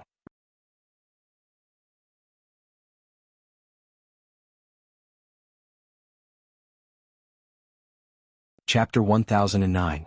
I was shocked when I saw several futures with my clairvoyance. Now I can finally see a fixed future. Although Merlin, as a nightmare, did not have the colorful emotions of humans, Merlin liked to see happy endings. However, Merlin could not even see an accurate future, let alone happy endings. Instead, he saw several inaccurate futures. There was a future where Chaldea was completely destroyed and Mesopotamia was destroyed. There was a future where Chaldea did not arrive and only King Gilgamesh was left in Mesopotamia. There was even a future where this singularity did not exist at all. How could Merlin, who could not see an accurate future, not worry? However, Wu-ming spread his hands. There is no fixed and accurate future. What you see is the possible direction of a parallel world. As Wu-ming said, the future was not fixed. Even without Wu-ming as a variable, there would be many futures which would lead to the birth of parallel worlds. However, with Wu-ming's existence as a singularity, its fate would inevitably change and deviate from the original future. This was certain. It was also because of Wu-ming's interference that Merlin could not see an accurate future, so it was understandable that he was worried. Perhaps Gilgamesh's clairvoyance could not see the future, so he anxiously asked Merlin to find the clay tablet of destiny to see what the future engraved on the tablet said. Things like the future should be experienced by oneself. If you know everything, then what's the point? Maybe the moment you see the future will change because of it. Wu-ming's implication was that he did not believe in the so-called future. Oh, if only King Gilgamesh could be as open-minded as you. You have to know that when he asked me to go out and find the clay tablet of destiny, it cost me my life. When the 11 magical beast commanders had appeared in the north, Merlin had relied on his illusion to explore the north with great difficulty. He had been very careful, afraid that he would be discovered and slaughtered by the magical beast commanders. It was at that time that Merlin happened to meet Anna, who had just been summoned to this singularity. If Merlin had discovered it a little later, perhaps Anna would have already died at the hands of the magical beast commander. Hen, you've been cooped up in the pagoda all day, it's time for you to come out and get some exercise. Wu-ming and Merlin once again laughed at his misfortune. You'd better spare me. Merlin found it troublesome to even recite an incantation, let alone go outside. He was a total shut-in. Forget it. Let's stop here. Merlin turned around and walked towards the door. I still have half a piece of butter cake in the Chaldean embassy. I might not be able to eat it in the future, so I have to enjoy it. Merlin, who had already guessed this outcome, even cast a magic spell on the butter cake to maintain its freshness. Hey, it's the end of the world. Are you going to eat cake to get through it? Wu-ming looked at Merlin with an annoyed expression. Oh, well, anyway, with you here, I think the three-headed dragon will be enough to deal with Tiamat. Merlin, who had turned around, chuckled. No matter how stupid Merlin was, he knew that the three-headed dragon was Wu-ming's trump card. Although the three-headed dragon was one level lower than the god of creation, Tiamat, if it was Wu-ming's trump card, then there was no need to worry. Wu-ming must have done something to it. You trust me that much? Wu-ming couldn't help but smile. That's for sure. Aren't the others the same? Gadotzi and Matthew trusted Wu-ming because of his relationship with Wu-ming. Roman and Leonardo da Vinci trusted Wu-ming because he had helped Chaldea a lot on this path of humanity's destruction. Moreover, Wu-ming was powerful, and there was no other way but to rely on him. Gilgamesh trusted Wu-ming without a reason, and so did Enkidu. Ishtar trusted Wu-ming for similar reasons. The leopard man relied on his beastly instincts, while Anna followed the crowd to a certain extent. Quizzard did not completely trust him, but there was no other way. If worst came to worst, she would risk her life to attack Tiamat. Although she was a South American goddess, Quizzard was actually a goddess who came to South America from another planet. In a desperate situation, she might be able to kill Tiamat. On the other hand, Merlin trusted Wu-ming because of their old friendship. To be honest, when I found out that you didn't tell me about Leah's future, I wanted to slap you the next time we meet, Wu Ming joked. At first, Wu Ming was still very weak and could not change the ending of King Arthur. Even if he did change a part of it, it still ended with the fall of Arthur's dynasty. Merlin, who had the all-seeing eye, did not tell Wu Ming about it. Hey, you're the one who messed with my all-seeing eye, okay? Wu Ming understood what Merlin meant. It was because of him that Merlin could not see the future. Otherwise, Wu Ming would have slapped Merlin a long time ago. Merlin also thought that he could not see the future and thought that Artoria's future would be changed. Who would have thought that the end result would still be the same? Let's not talk about this anymore. Wu Ming shook his head and walked to Merlin, obviously wanting to leave with Merlin. You're not going to steal my butter cake, are you? What are you thinking? I have something to talk to Anna about, so I'll go to the Chaldean embassy with you. Wu Ming looked at Merlin with disdain. I see.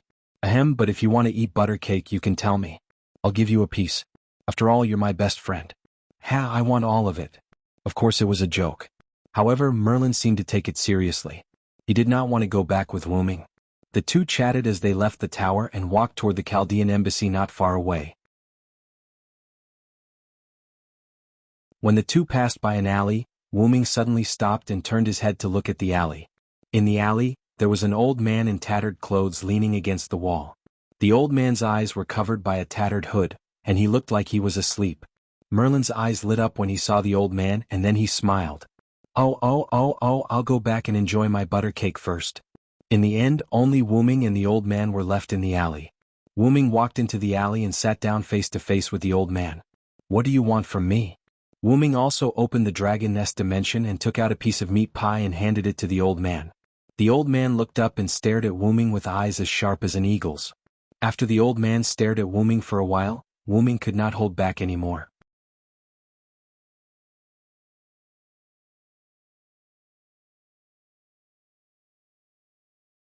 Chapter 10:10. Seeing an old man like you, anyone would give you some food. And I'm not giving you alms, I'm here to exchange information with you. Interesting.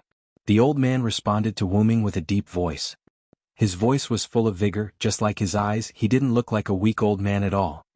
Then I'll accept it, the old man said as he reached out and took the pie in Wu Ming's hand. By the way, this is beef filling. You're lucky. Wu Ming smiled mischievously.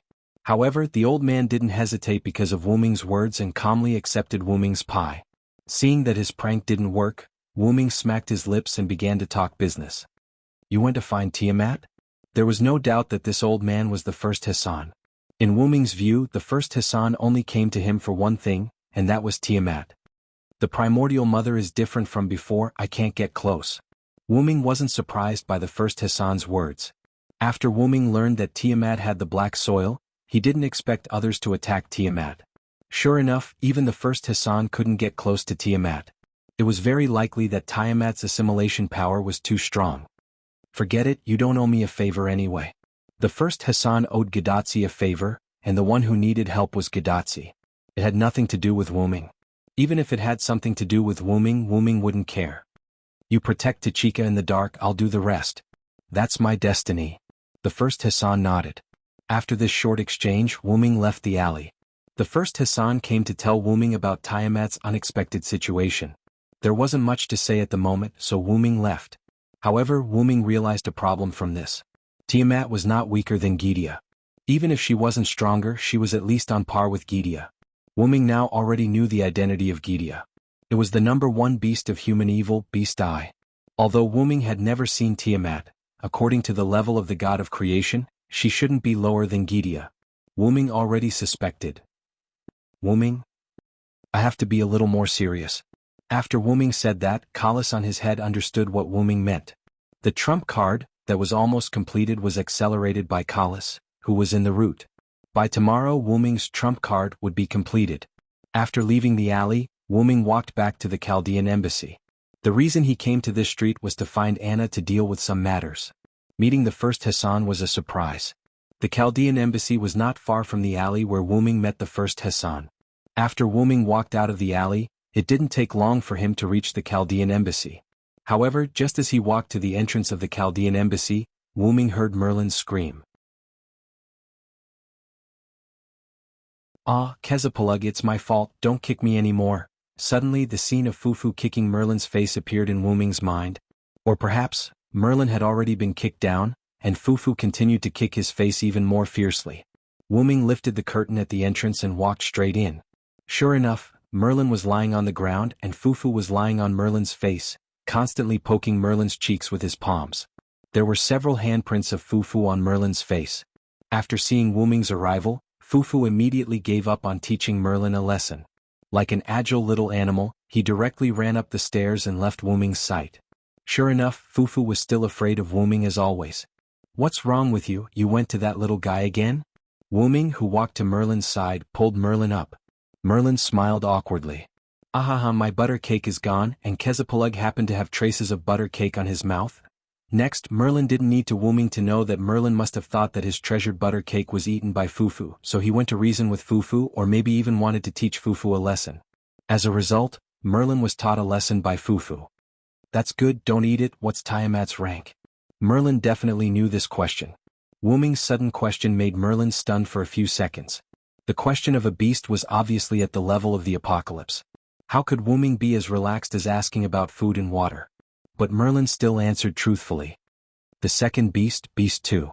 Wu Ming nodded, thinking that Tiamat was also called a beast. "By the way, where are Tachika and the others?" Merlin pointed upstairs. "Tachika and Matthew fell asleep after coming back. Probably because you are here, their tense nerves are rarely relaxed. In addition, I also cast a slight sleep illusion on them. They are now in a state of rest where they won't be easily disturbed by external sounds." Indeed, according to the character of Gadatsi and Matthew, if Wu Ming wasn't there, the two of them would probably not be able to sleep because of Tiamat. At most, they could only take a nap for a while. Sure enough, the task of saving the world is still too heavy for two little girls.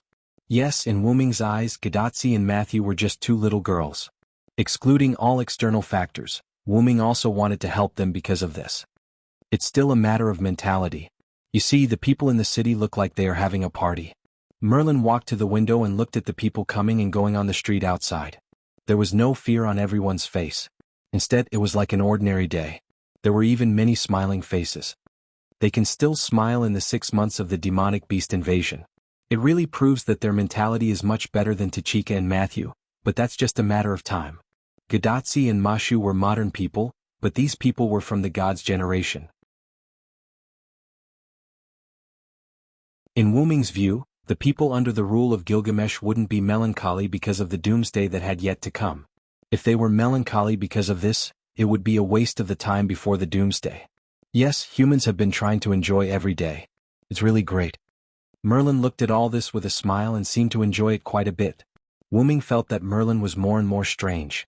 Even if it was a half-dream demon, it was still a half-dream demon. And for a half-dream demon, nightmares were delicious. How could people who smiled have nightmares? And Merlin liked to see human happy endings. How could this not be strange? However, it was precisely because of this that Merlin could become friends with Wu Ming. "I'm back." At this moment, a greeting voice suddenly came from the door. Wu Ming turned his head and looked. "Anna?"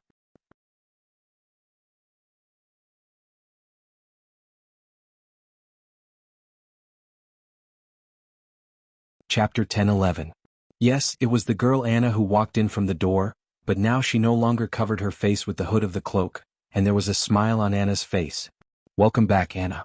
Did you go to the old lady's house in the nearby flower shop again?" Wu Ming glanced at Merlin. When he heard Merlin say that Gadatsi and Matthew were sleeping, he also thought that Anna was also sleeping, so he didn't ask where Anna was. In the end, Anna just went out. It could only be said that Merlin played a word game with him. Of course, in the end, it was still Wu Ming who didn't pay attention to this. "Well, I still have to go out. I just came back to put something away." Anna nodded silently. She wasn't surprised that Merlin knew her whereabouts. After all, Merlin was a voyeur. But today, Anna was in a good mood, so she wasn't going to trouble Merlin. Later, under the puzzled eyes of Wu Ming and Merlin, Anna walked into the kitchen and immediately walked out. After Anna walked out, Wu Ming immediately spoke. "Anna, I have something to ask you." Anna stopped when she heard this, as if she was a little hesitant. Seeing that Anna seemed to have something to do, Wu Ming proposed a solution. "It's just a very ordinary thing. I'll go out with you. We can finish it on the way." Anna thought about it and finally nodded. Later, Wu Ming and Anna walked out of the Chaldean embassy together. After seeing the two leave, Merlin walked into the kitchen to see what Anna had just taken or put away. As a result, he saw a plate on the kitchen table with a trace of cake left on it. "This is the plate I put the butter cake on?" Merlin's cry came from the kitchen, alarming the fufu upstairs. Gadotzi and Matthew did not hear Merlin's cry because of Merlin's illusion. On the street, Wuming glanced at the elven embassy behind him. He seemed to have heard Merlin's sorrowful cry. Or was Wuming hallucinating? Anna, on the other hand, noticed that the wailing belonged to Merlin, but she did not feel guilty at all. "What's the matter?" Anna's sudden question made Wuming ignore Merlin's sorrowful cry. "I have something for you." Then, Wuming waved his hand and a golden ripple appeared in front of Anna. A golden shadow appeared and fell out. Anna subconsciously grabbed it. "This is the Holy Grail?" That's right, Anna was holding the Holy Grail in her hand. However, Anna was a little puzzled. Why did Wuming give her the Holy Grail? "I took this Holy Grail from Winterwood City.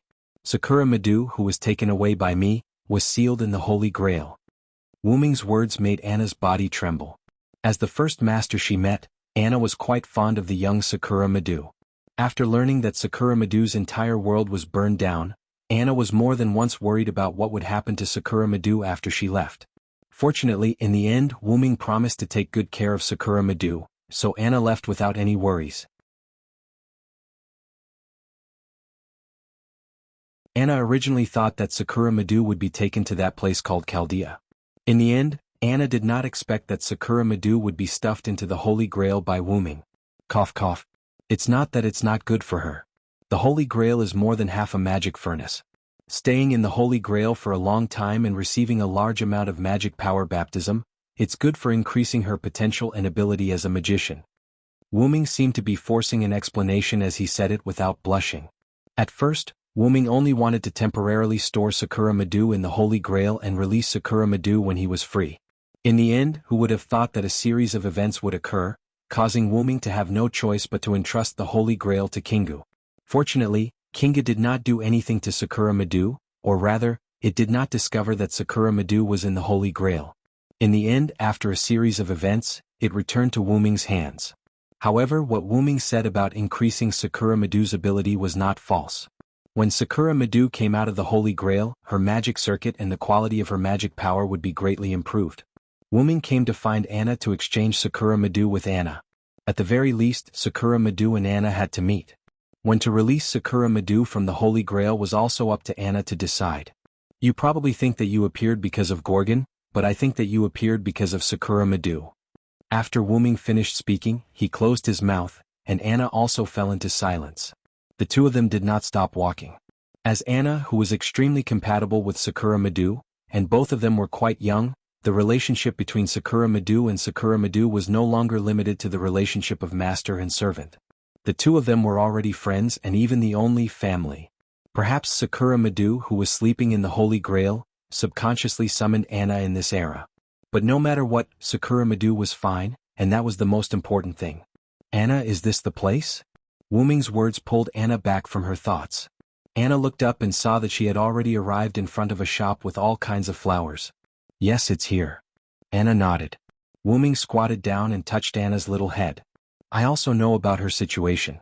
After the human nature fever is over, I will properly deal with her problem, but for now you should keep the Holy Grail in her safe." Then Wuming stood up, turned around and left. While Anna continued to be in a daze, an old woman walked out of the flower shop with some trembling. "Anna, you're back." Hearing the old woman's voice, Anna instantly hid the Holy Grail under her cloak. "Yes, Grandma, I'm back." "Did the plate with the butter cake properly return to its original position?" "Oh, sure enough, the butter cake brought by Anna is more delicious than the one I made." This old woman also rarely enjoyed it. The old woman seemed to be reminiscing, her squinted eyes slightly opened.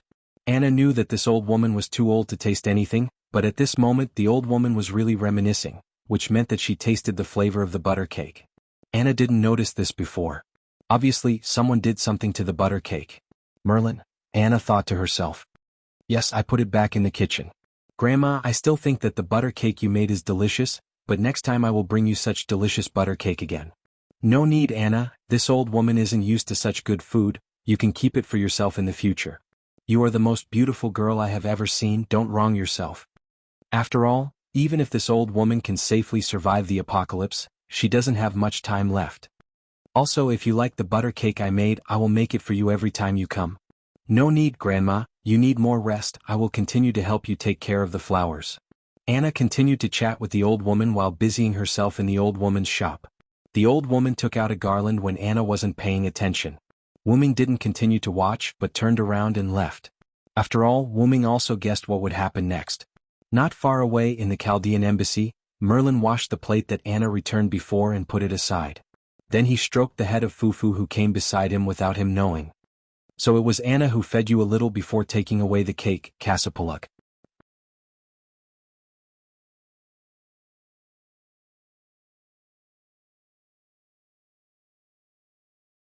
Chapter 10-12.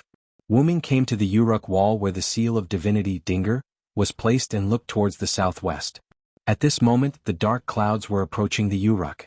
Although the sea of black mud could not be seen with the naked eye, Wuming could still feel that the sea level was rising. The sea of black mud that was blocked by Nabistan's tooth was getting more and more turbulent. As the last few humans in the north had retreated into the Uruk, countless Ramu that could not find any living humans were wandering around the vast land outside the Uruk. They were going crazy because they could not enter the Uruk. However, the number of the mermaid Kururu, one of the 11 mythical beasts, was decreasing. It seemed like the other Ramu had killed them and turned them into Ramu. However, no matter how many Ramu there were, they could not enter the wizardry barrier that was set up by Wuming's relic above the Uruk. Bless the world with this body, my god. Treat, level, A++ type, wizardry relic distance, maximum catch. Hyunryong, who was defined as a god, was separated from the humans and returned to heaven. This relic was created by the humans' belief in Hyunryong. It was the last bit of power that protected the humans. It represented the separation of humans and God, which was the gradual disappearance of mysteries. After that, the era of gods would completely disappear and the humans would usher in their own era. The specific effect was that mysteries that were malicious to the humans would be annihilated while mysteries that were kind to the humans would be weakened. This relic represented the irreversible force of the separation of humans and gods and the disappearance of the era of gods. Although it had a certain effect on Wuming and the rest, it only weakened them and did not affect them much. To the mythical beasts, not only were they separated but they were also hostile to the humans.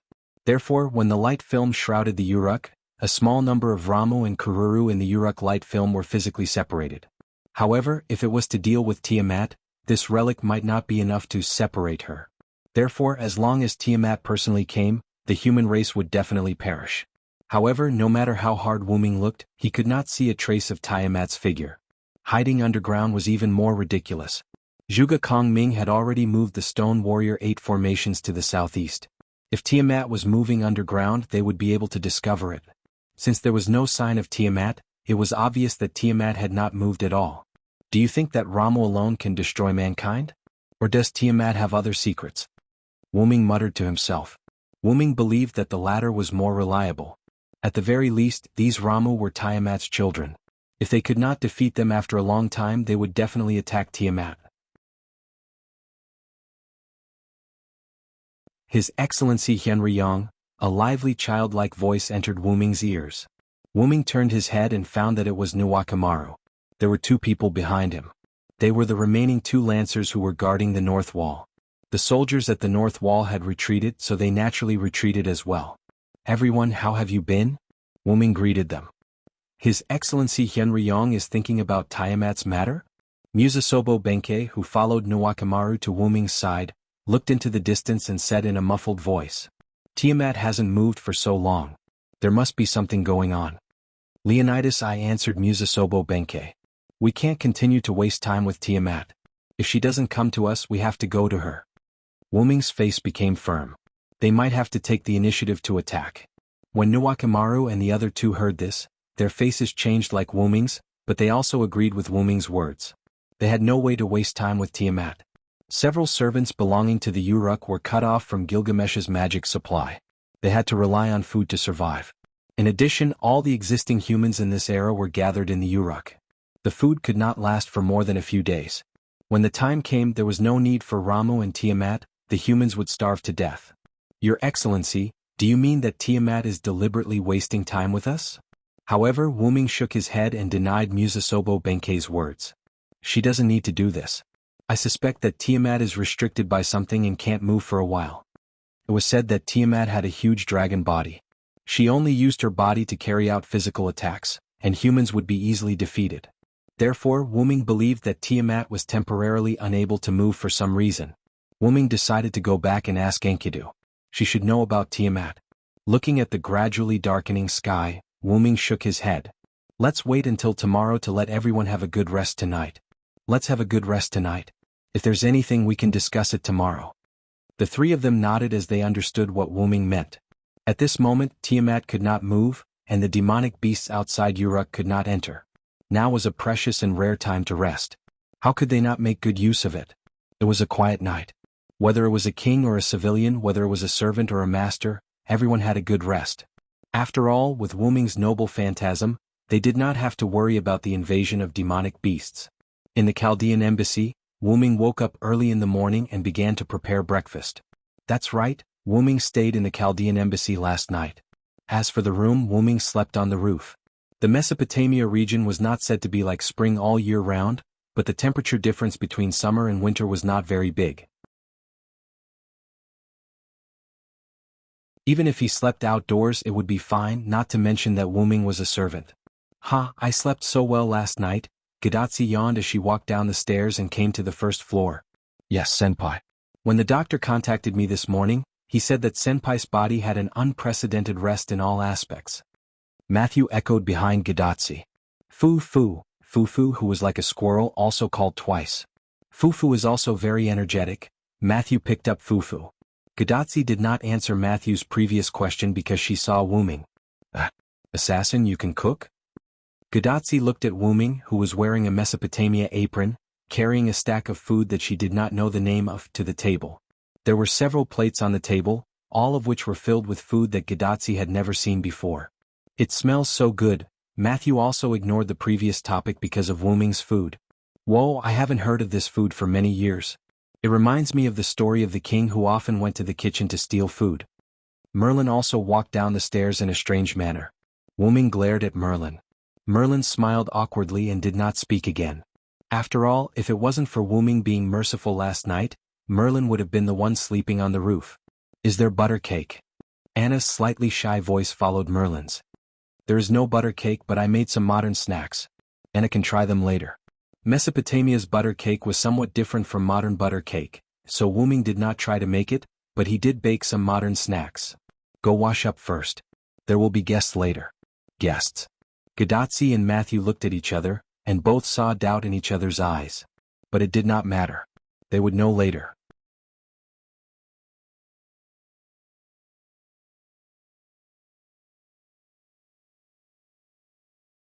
Chapter 10:13.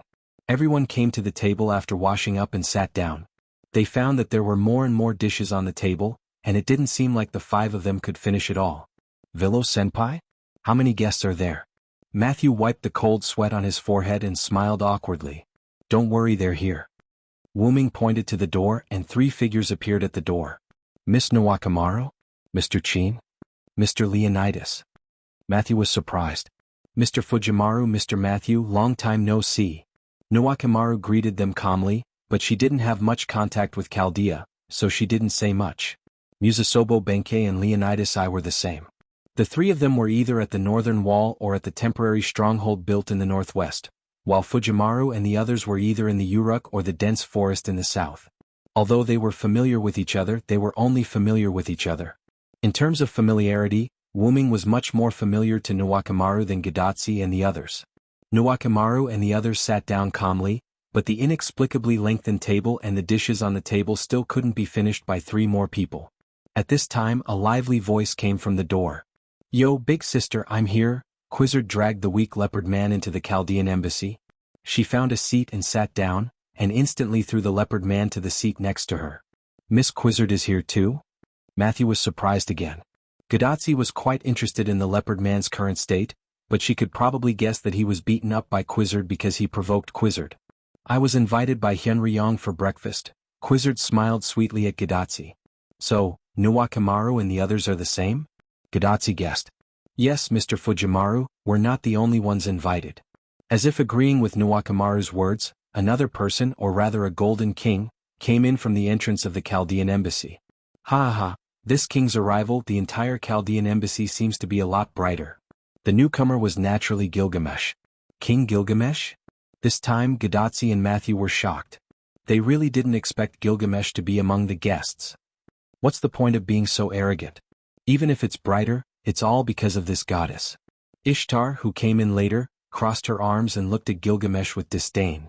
Oh, the goddess of greed even wants to take this king's glory for herself. Gilgamesh mocked mercilessly. You shiny golden guy? I hope you die of overwork? However, before Gilgamesh and Ishtar could quarrel, Siduri's figure came in.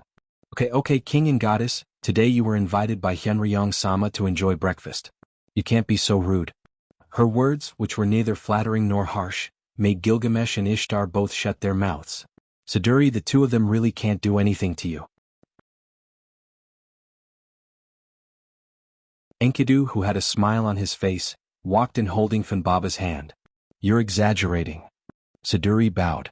In this regard, Gadotsi and Matthew were almost stunned. Good heavens, all the powerful forces of this era had gathered together. However, only Wuming knew that Ereshkigal was still missing, but that couldn't be helped.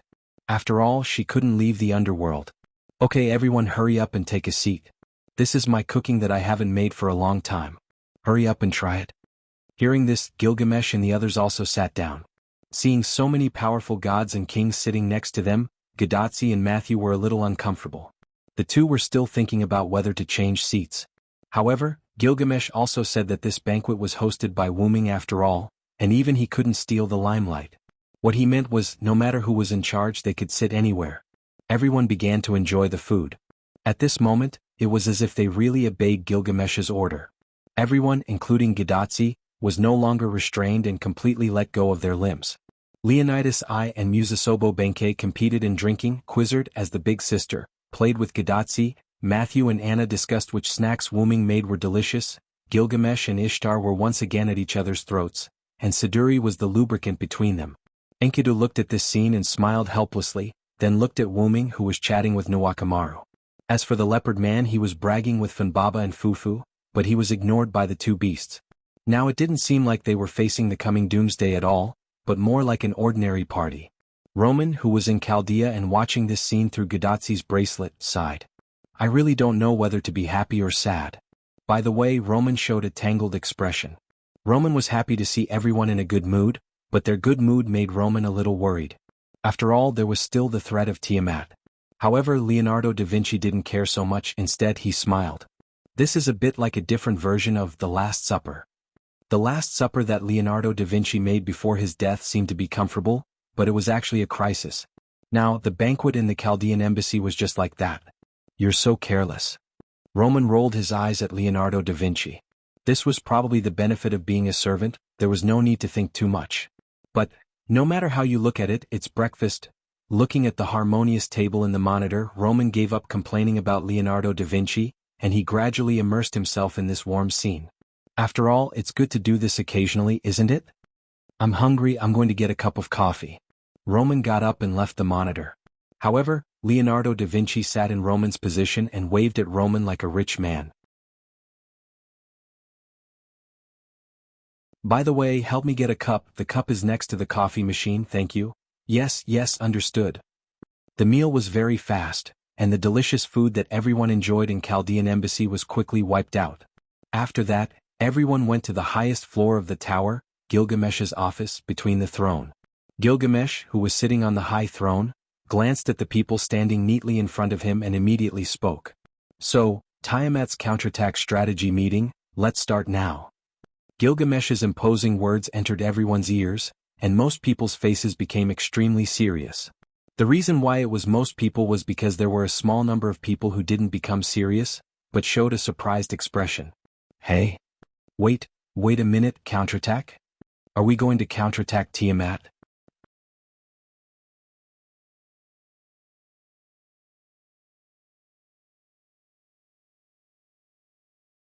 Chapter 10:14. Matthew and Gadotsi were the only two people who were surprised. That's right. I think you have also noticed that we don't have much food left, and all the humans in Mesopotamia have gathered in the Uruk. Although there is no problem for the time being, in a few days the shortage of food will appear and we will be in trouble. Gadotsi and Matthew heard Wu Ming's words and instantly understood. After all, they were modern people, and they could understand what would happen in the Uruk through the usual compulsory education.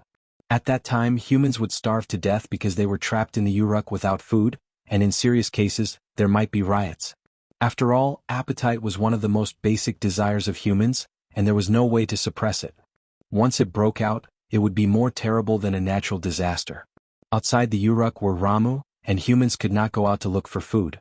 Only servants could do it, but there was no way to get food for so many people with only a few servants. Therefore, the only way was to take the initiative to attack, and the main attacker was Wu Ming. Wu Ming talked to Gilgamesh last night about this matter, and Gilgamesh also agreed. In fact, whether we take the initiative to attack or wait for Tiamat to attack, our chances of winning are very low. Leonardo da Vinci's voice came from Gadotsi's bracelet. After all, the opponent was the god of creation. So, whether we take the initiative to attack or passively defend, the probability of winning is almost the same. Although Roman's words were discouraged, it also meant that taking the initiative to attack was better than passively defending. Why didn't Tiamat take the initiative to attack? Gadotsi was quite puzzled. That's because Mother is bound. Enkidu stood up. Bound? Matthew could not help but be stunned. And that's the binding that Tiamat put on herself. Wu Ming interrupted. What? Whether it was Gadotsi, Matthew, or the others, they were more or less surprised by this. What? Gadotsi asked. She didn't understand why she would impose restrictions on herself. Because Mother has always loved humans and their children, that's why she added restrictions to herself. Enkidu, who had fused with Kingu, was well aware of this. Wu Ming had also asked Enkidu about this last night. At this moment, Gilgamesh, who was sitting on the throne, suddenly interrupted. Do you know that humans are evil? Humans are evil? Gadotsi and Matthew looked at each other in confusion. The two goddesses, Quizzard and Ishtar, had a serious look in their eyes. It was obvious that the two of them knew that humans were evil. Humans are evil. Roman from Chaldea repeated silently. Humans are evil beasts of original sin. There are a total of 7 original sin beasts, and they are disasters that can destroy humans. Merlin also spoke. But in the end it was still Roman who explained. Humans are evil refers to various disasters that threaten human history and destroy humans. They are born from human civilization and grow stronger with the development of human civilization. They will destroy the civilization from the inside of human society. They are like cancer cells. Furthermore, as long as human beings exist, this evil will not disappear. It will grow stronger with the development of human civilization. To put it simply, it was an existence that accompanied humans. Because of the disasters caused by the bestial nature of humans, humans are also called beasts. Tiamat is the second beast that holds the principle of return, Beast 2. Merlin finished Roman's sentence, then looked at Wu Ming and signaled for Wu Ming to continue. With a helpless smile, Wu Ming spoke. The essence of human evil is human love. It is precisely because of this that Tiamat, who loves her lover and her children, will become one of the human evils. Gadotsi and Matthew suddenly understood. After that, Wu Ming inexplicably thought of the human final trial he encountered in the box garden world. Moreover, human evil is not the evil that destroys humans, but the evil that destroys humans. That is, the existence that humans need to overcome. Only by overcoming it can humans continue to develop. Therefore, in a sense, it is not wrong to call it the human final trial. After all, human evil is a disaster for humans, and it is not wrong to call it the human final trial. The existence that needs to be overcome, human final trial. Matthew and Gadotsi, who were present as humans, muttered silently. Seeing Gadotsi and Matthew in deep thought, Wu Ming walked in front of the two, stretched out his hand and gave them a knock on the head. It hurts? Senior Villo. Gadotsi covered her head with tears and looked at Wu Ming. Matthew performed better than Gadotsi. He did not cry out in pain, but she also covered her head. Although it is said that the human final trial needs humans to overcome it, it is just a formality. It is not necessary for humans to overcome it. For the self-destruction mechanism of humans such as the 7 human evils, the suppression force has already prepared a corresponding safety device, which is the 7 crown servants. The shaped moon world is different from the box garden world. In the box garden world, the human final trial is a special existence. To defeat, kill, or even overcome the other party requires special conditions. The most critical condition is that you must have the identity of a human. The human final trial in the shaped moon world is just a title that Wuming casually said. It has no special power, so humans do not need to overcome it personally. Seeing the doubts on their faces, Wuming directly gave an example. The first Hassan you have seen is the crown assassin. These words directly made Gadotsi and Matthew almost fall to the ground. They knew that the first Hassan was very strong, but they didn't expect the other party to have such an identity. In other words, the reason why the first Hassan helped us is because of the appearance of one of the human evils? However, no one answered Gadotsi's question. Because the people present were very clear that Tiamat had undergone a qualitative change. She was no longer a simple human evil. Even the first Hassan couldn't even get close to Tiamat. All of this was attributed to the root black mud, and it was precisely because of this that Wuming took all the burden on himself. Emotionally, only Wuming could deal with Tiamat, who was infected with the root black mud. Others were easily eroded by the black mud and assimilated. Reasonably, the root black mud and Wuming had a great relationship. The reason why Tiamat was infected with the root black mud may have an indirect relationship with Wuming. Therefore, Wuming had to take on this burden. In short, my trump card can deal with Tiamat. You just need to be responsible for covering me.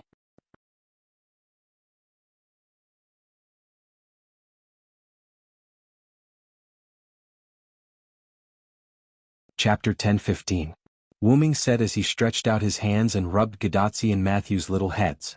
In fact, Wuming didn't mention one thing. He was worried that Tiamat had other means. Therefore, Wuming chose to let himself, the only one who was not afraid of the black root soil, face Tiamat, so as not to let other people have an accident. After being attached by the black root soil, in addition to being hostile to Wuming, their own abilities would also be changed or enhanced. That is, the enemy who was already very powerful would become even stronger. As the god of creation, Tiamat was already very strong, and with the blessing of the black root soil she would definitely become stronger, and maybe she would have some new tricks. The best way was to let some people stay in the Uruk. Wuming had already talked to Gilgamesh about this issue last night. Therefore Gilgamesh directly ordered. Now let's discuss the problem of grouping. After that, let's face the god of creation and launch the final attack. The humans in the Uruk were still doing their duty, and even most of the soldiers were arranged by Gilgamesh to do something within their ability. Only some soldiers were still guarding the 360-degree city wall surrounding the Uruk, and their task was only to be stationed on the city wall to monitor the movements of the Ramu army outside. After all, ordinary human soldiers were not useful at all in this counterattack strategy. Although it was cruel to say that human soldiers couldn't do anything in the face of the Ramu army except to die and increase the combat power of the Ramu army. On the city wall in the southwest corner of the Uruk, Gilgamesh, Gadotsi, Matthew, the followers, and several Quizzards pterosaurs gathered together. However, everyone was clearly divided into two teams and stood in front of Gilgamesh. Quizzard, Ishtar, Gadotsi, Matthew, Merlin, Nuwakamaru, and Musasobo Benkei were responsible for covering Wuming. Enkidu, Funbaba, Leonidas I, Anna, and Leopard Man were responsible for guarding the Uruk with Gilgamesh.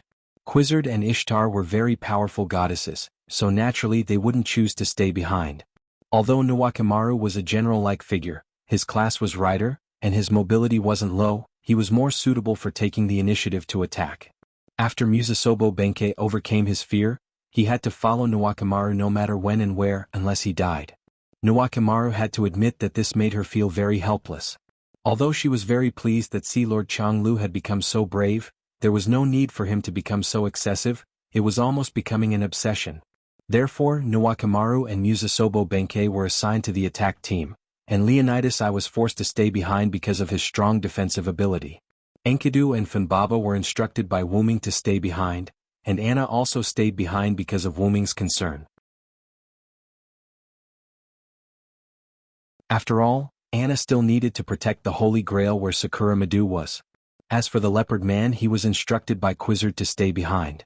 According to Quizzard's words, don't underestimate the Leopard Man. However, anyone could tell that this wasn't the real reason. In short, Wuming was relieved to have a good defensive team guarding the Uruk. Moreover, there was also Zhuge Kong Ming, who hadn't shown his face since returning to the Uruk. Wuming believed that even if there was an accident, the Uruk would be safe with the presence of staying behind. As for why Merlin joined the attack team, it was entirely because he was coerced by Wu Ming. With Gilgamesh and Zhuge Kongming, there was no need for Merlin to stay behind at all. In addition, Merlin had been pretending to be weak, so Wu Ming, who was a little unhappy, made this decision. Finally, it was Gadotzi and Matthew. Gadotzi and Matthew could stay in the Uruk. There was no need for them to go out and take risks. Although Gadotzi and Matthew's decision was strongly opposed by the two at first, after listening to Gadotzi's reason, the way everyone looked at Gadotzi changed. Human evil needs to be overcome by humans. I won't and don't want to escape.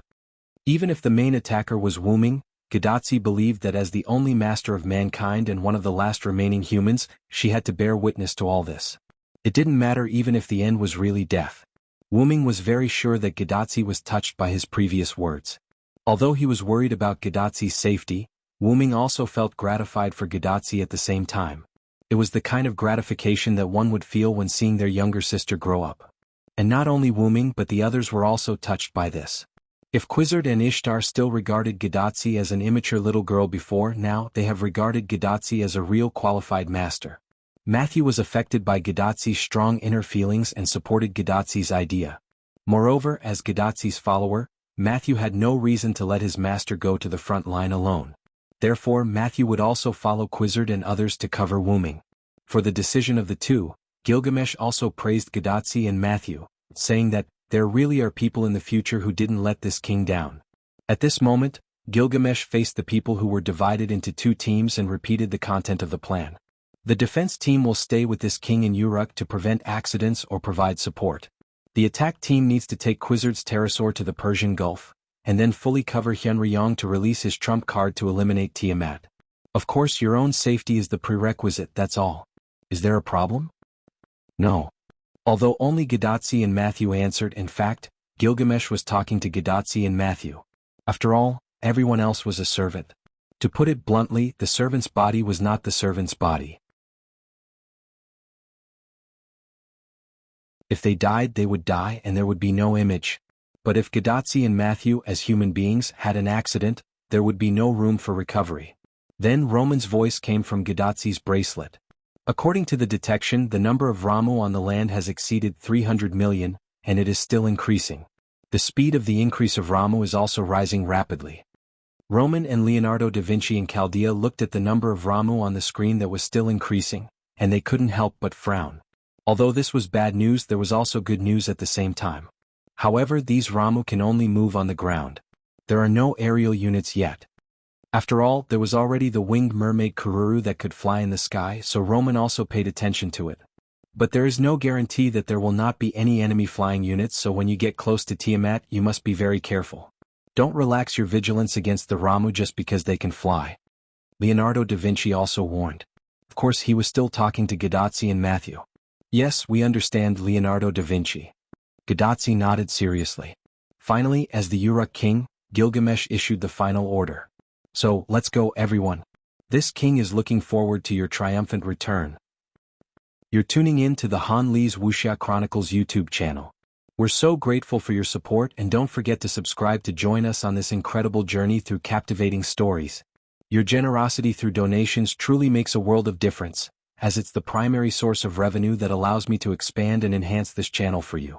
Thank you from the bottom of my heart for being a part of this adventure.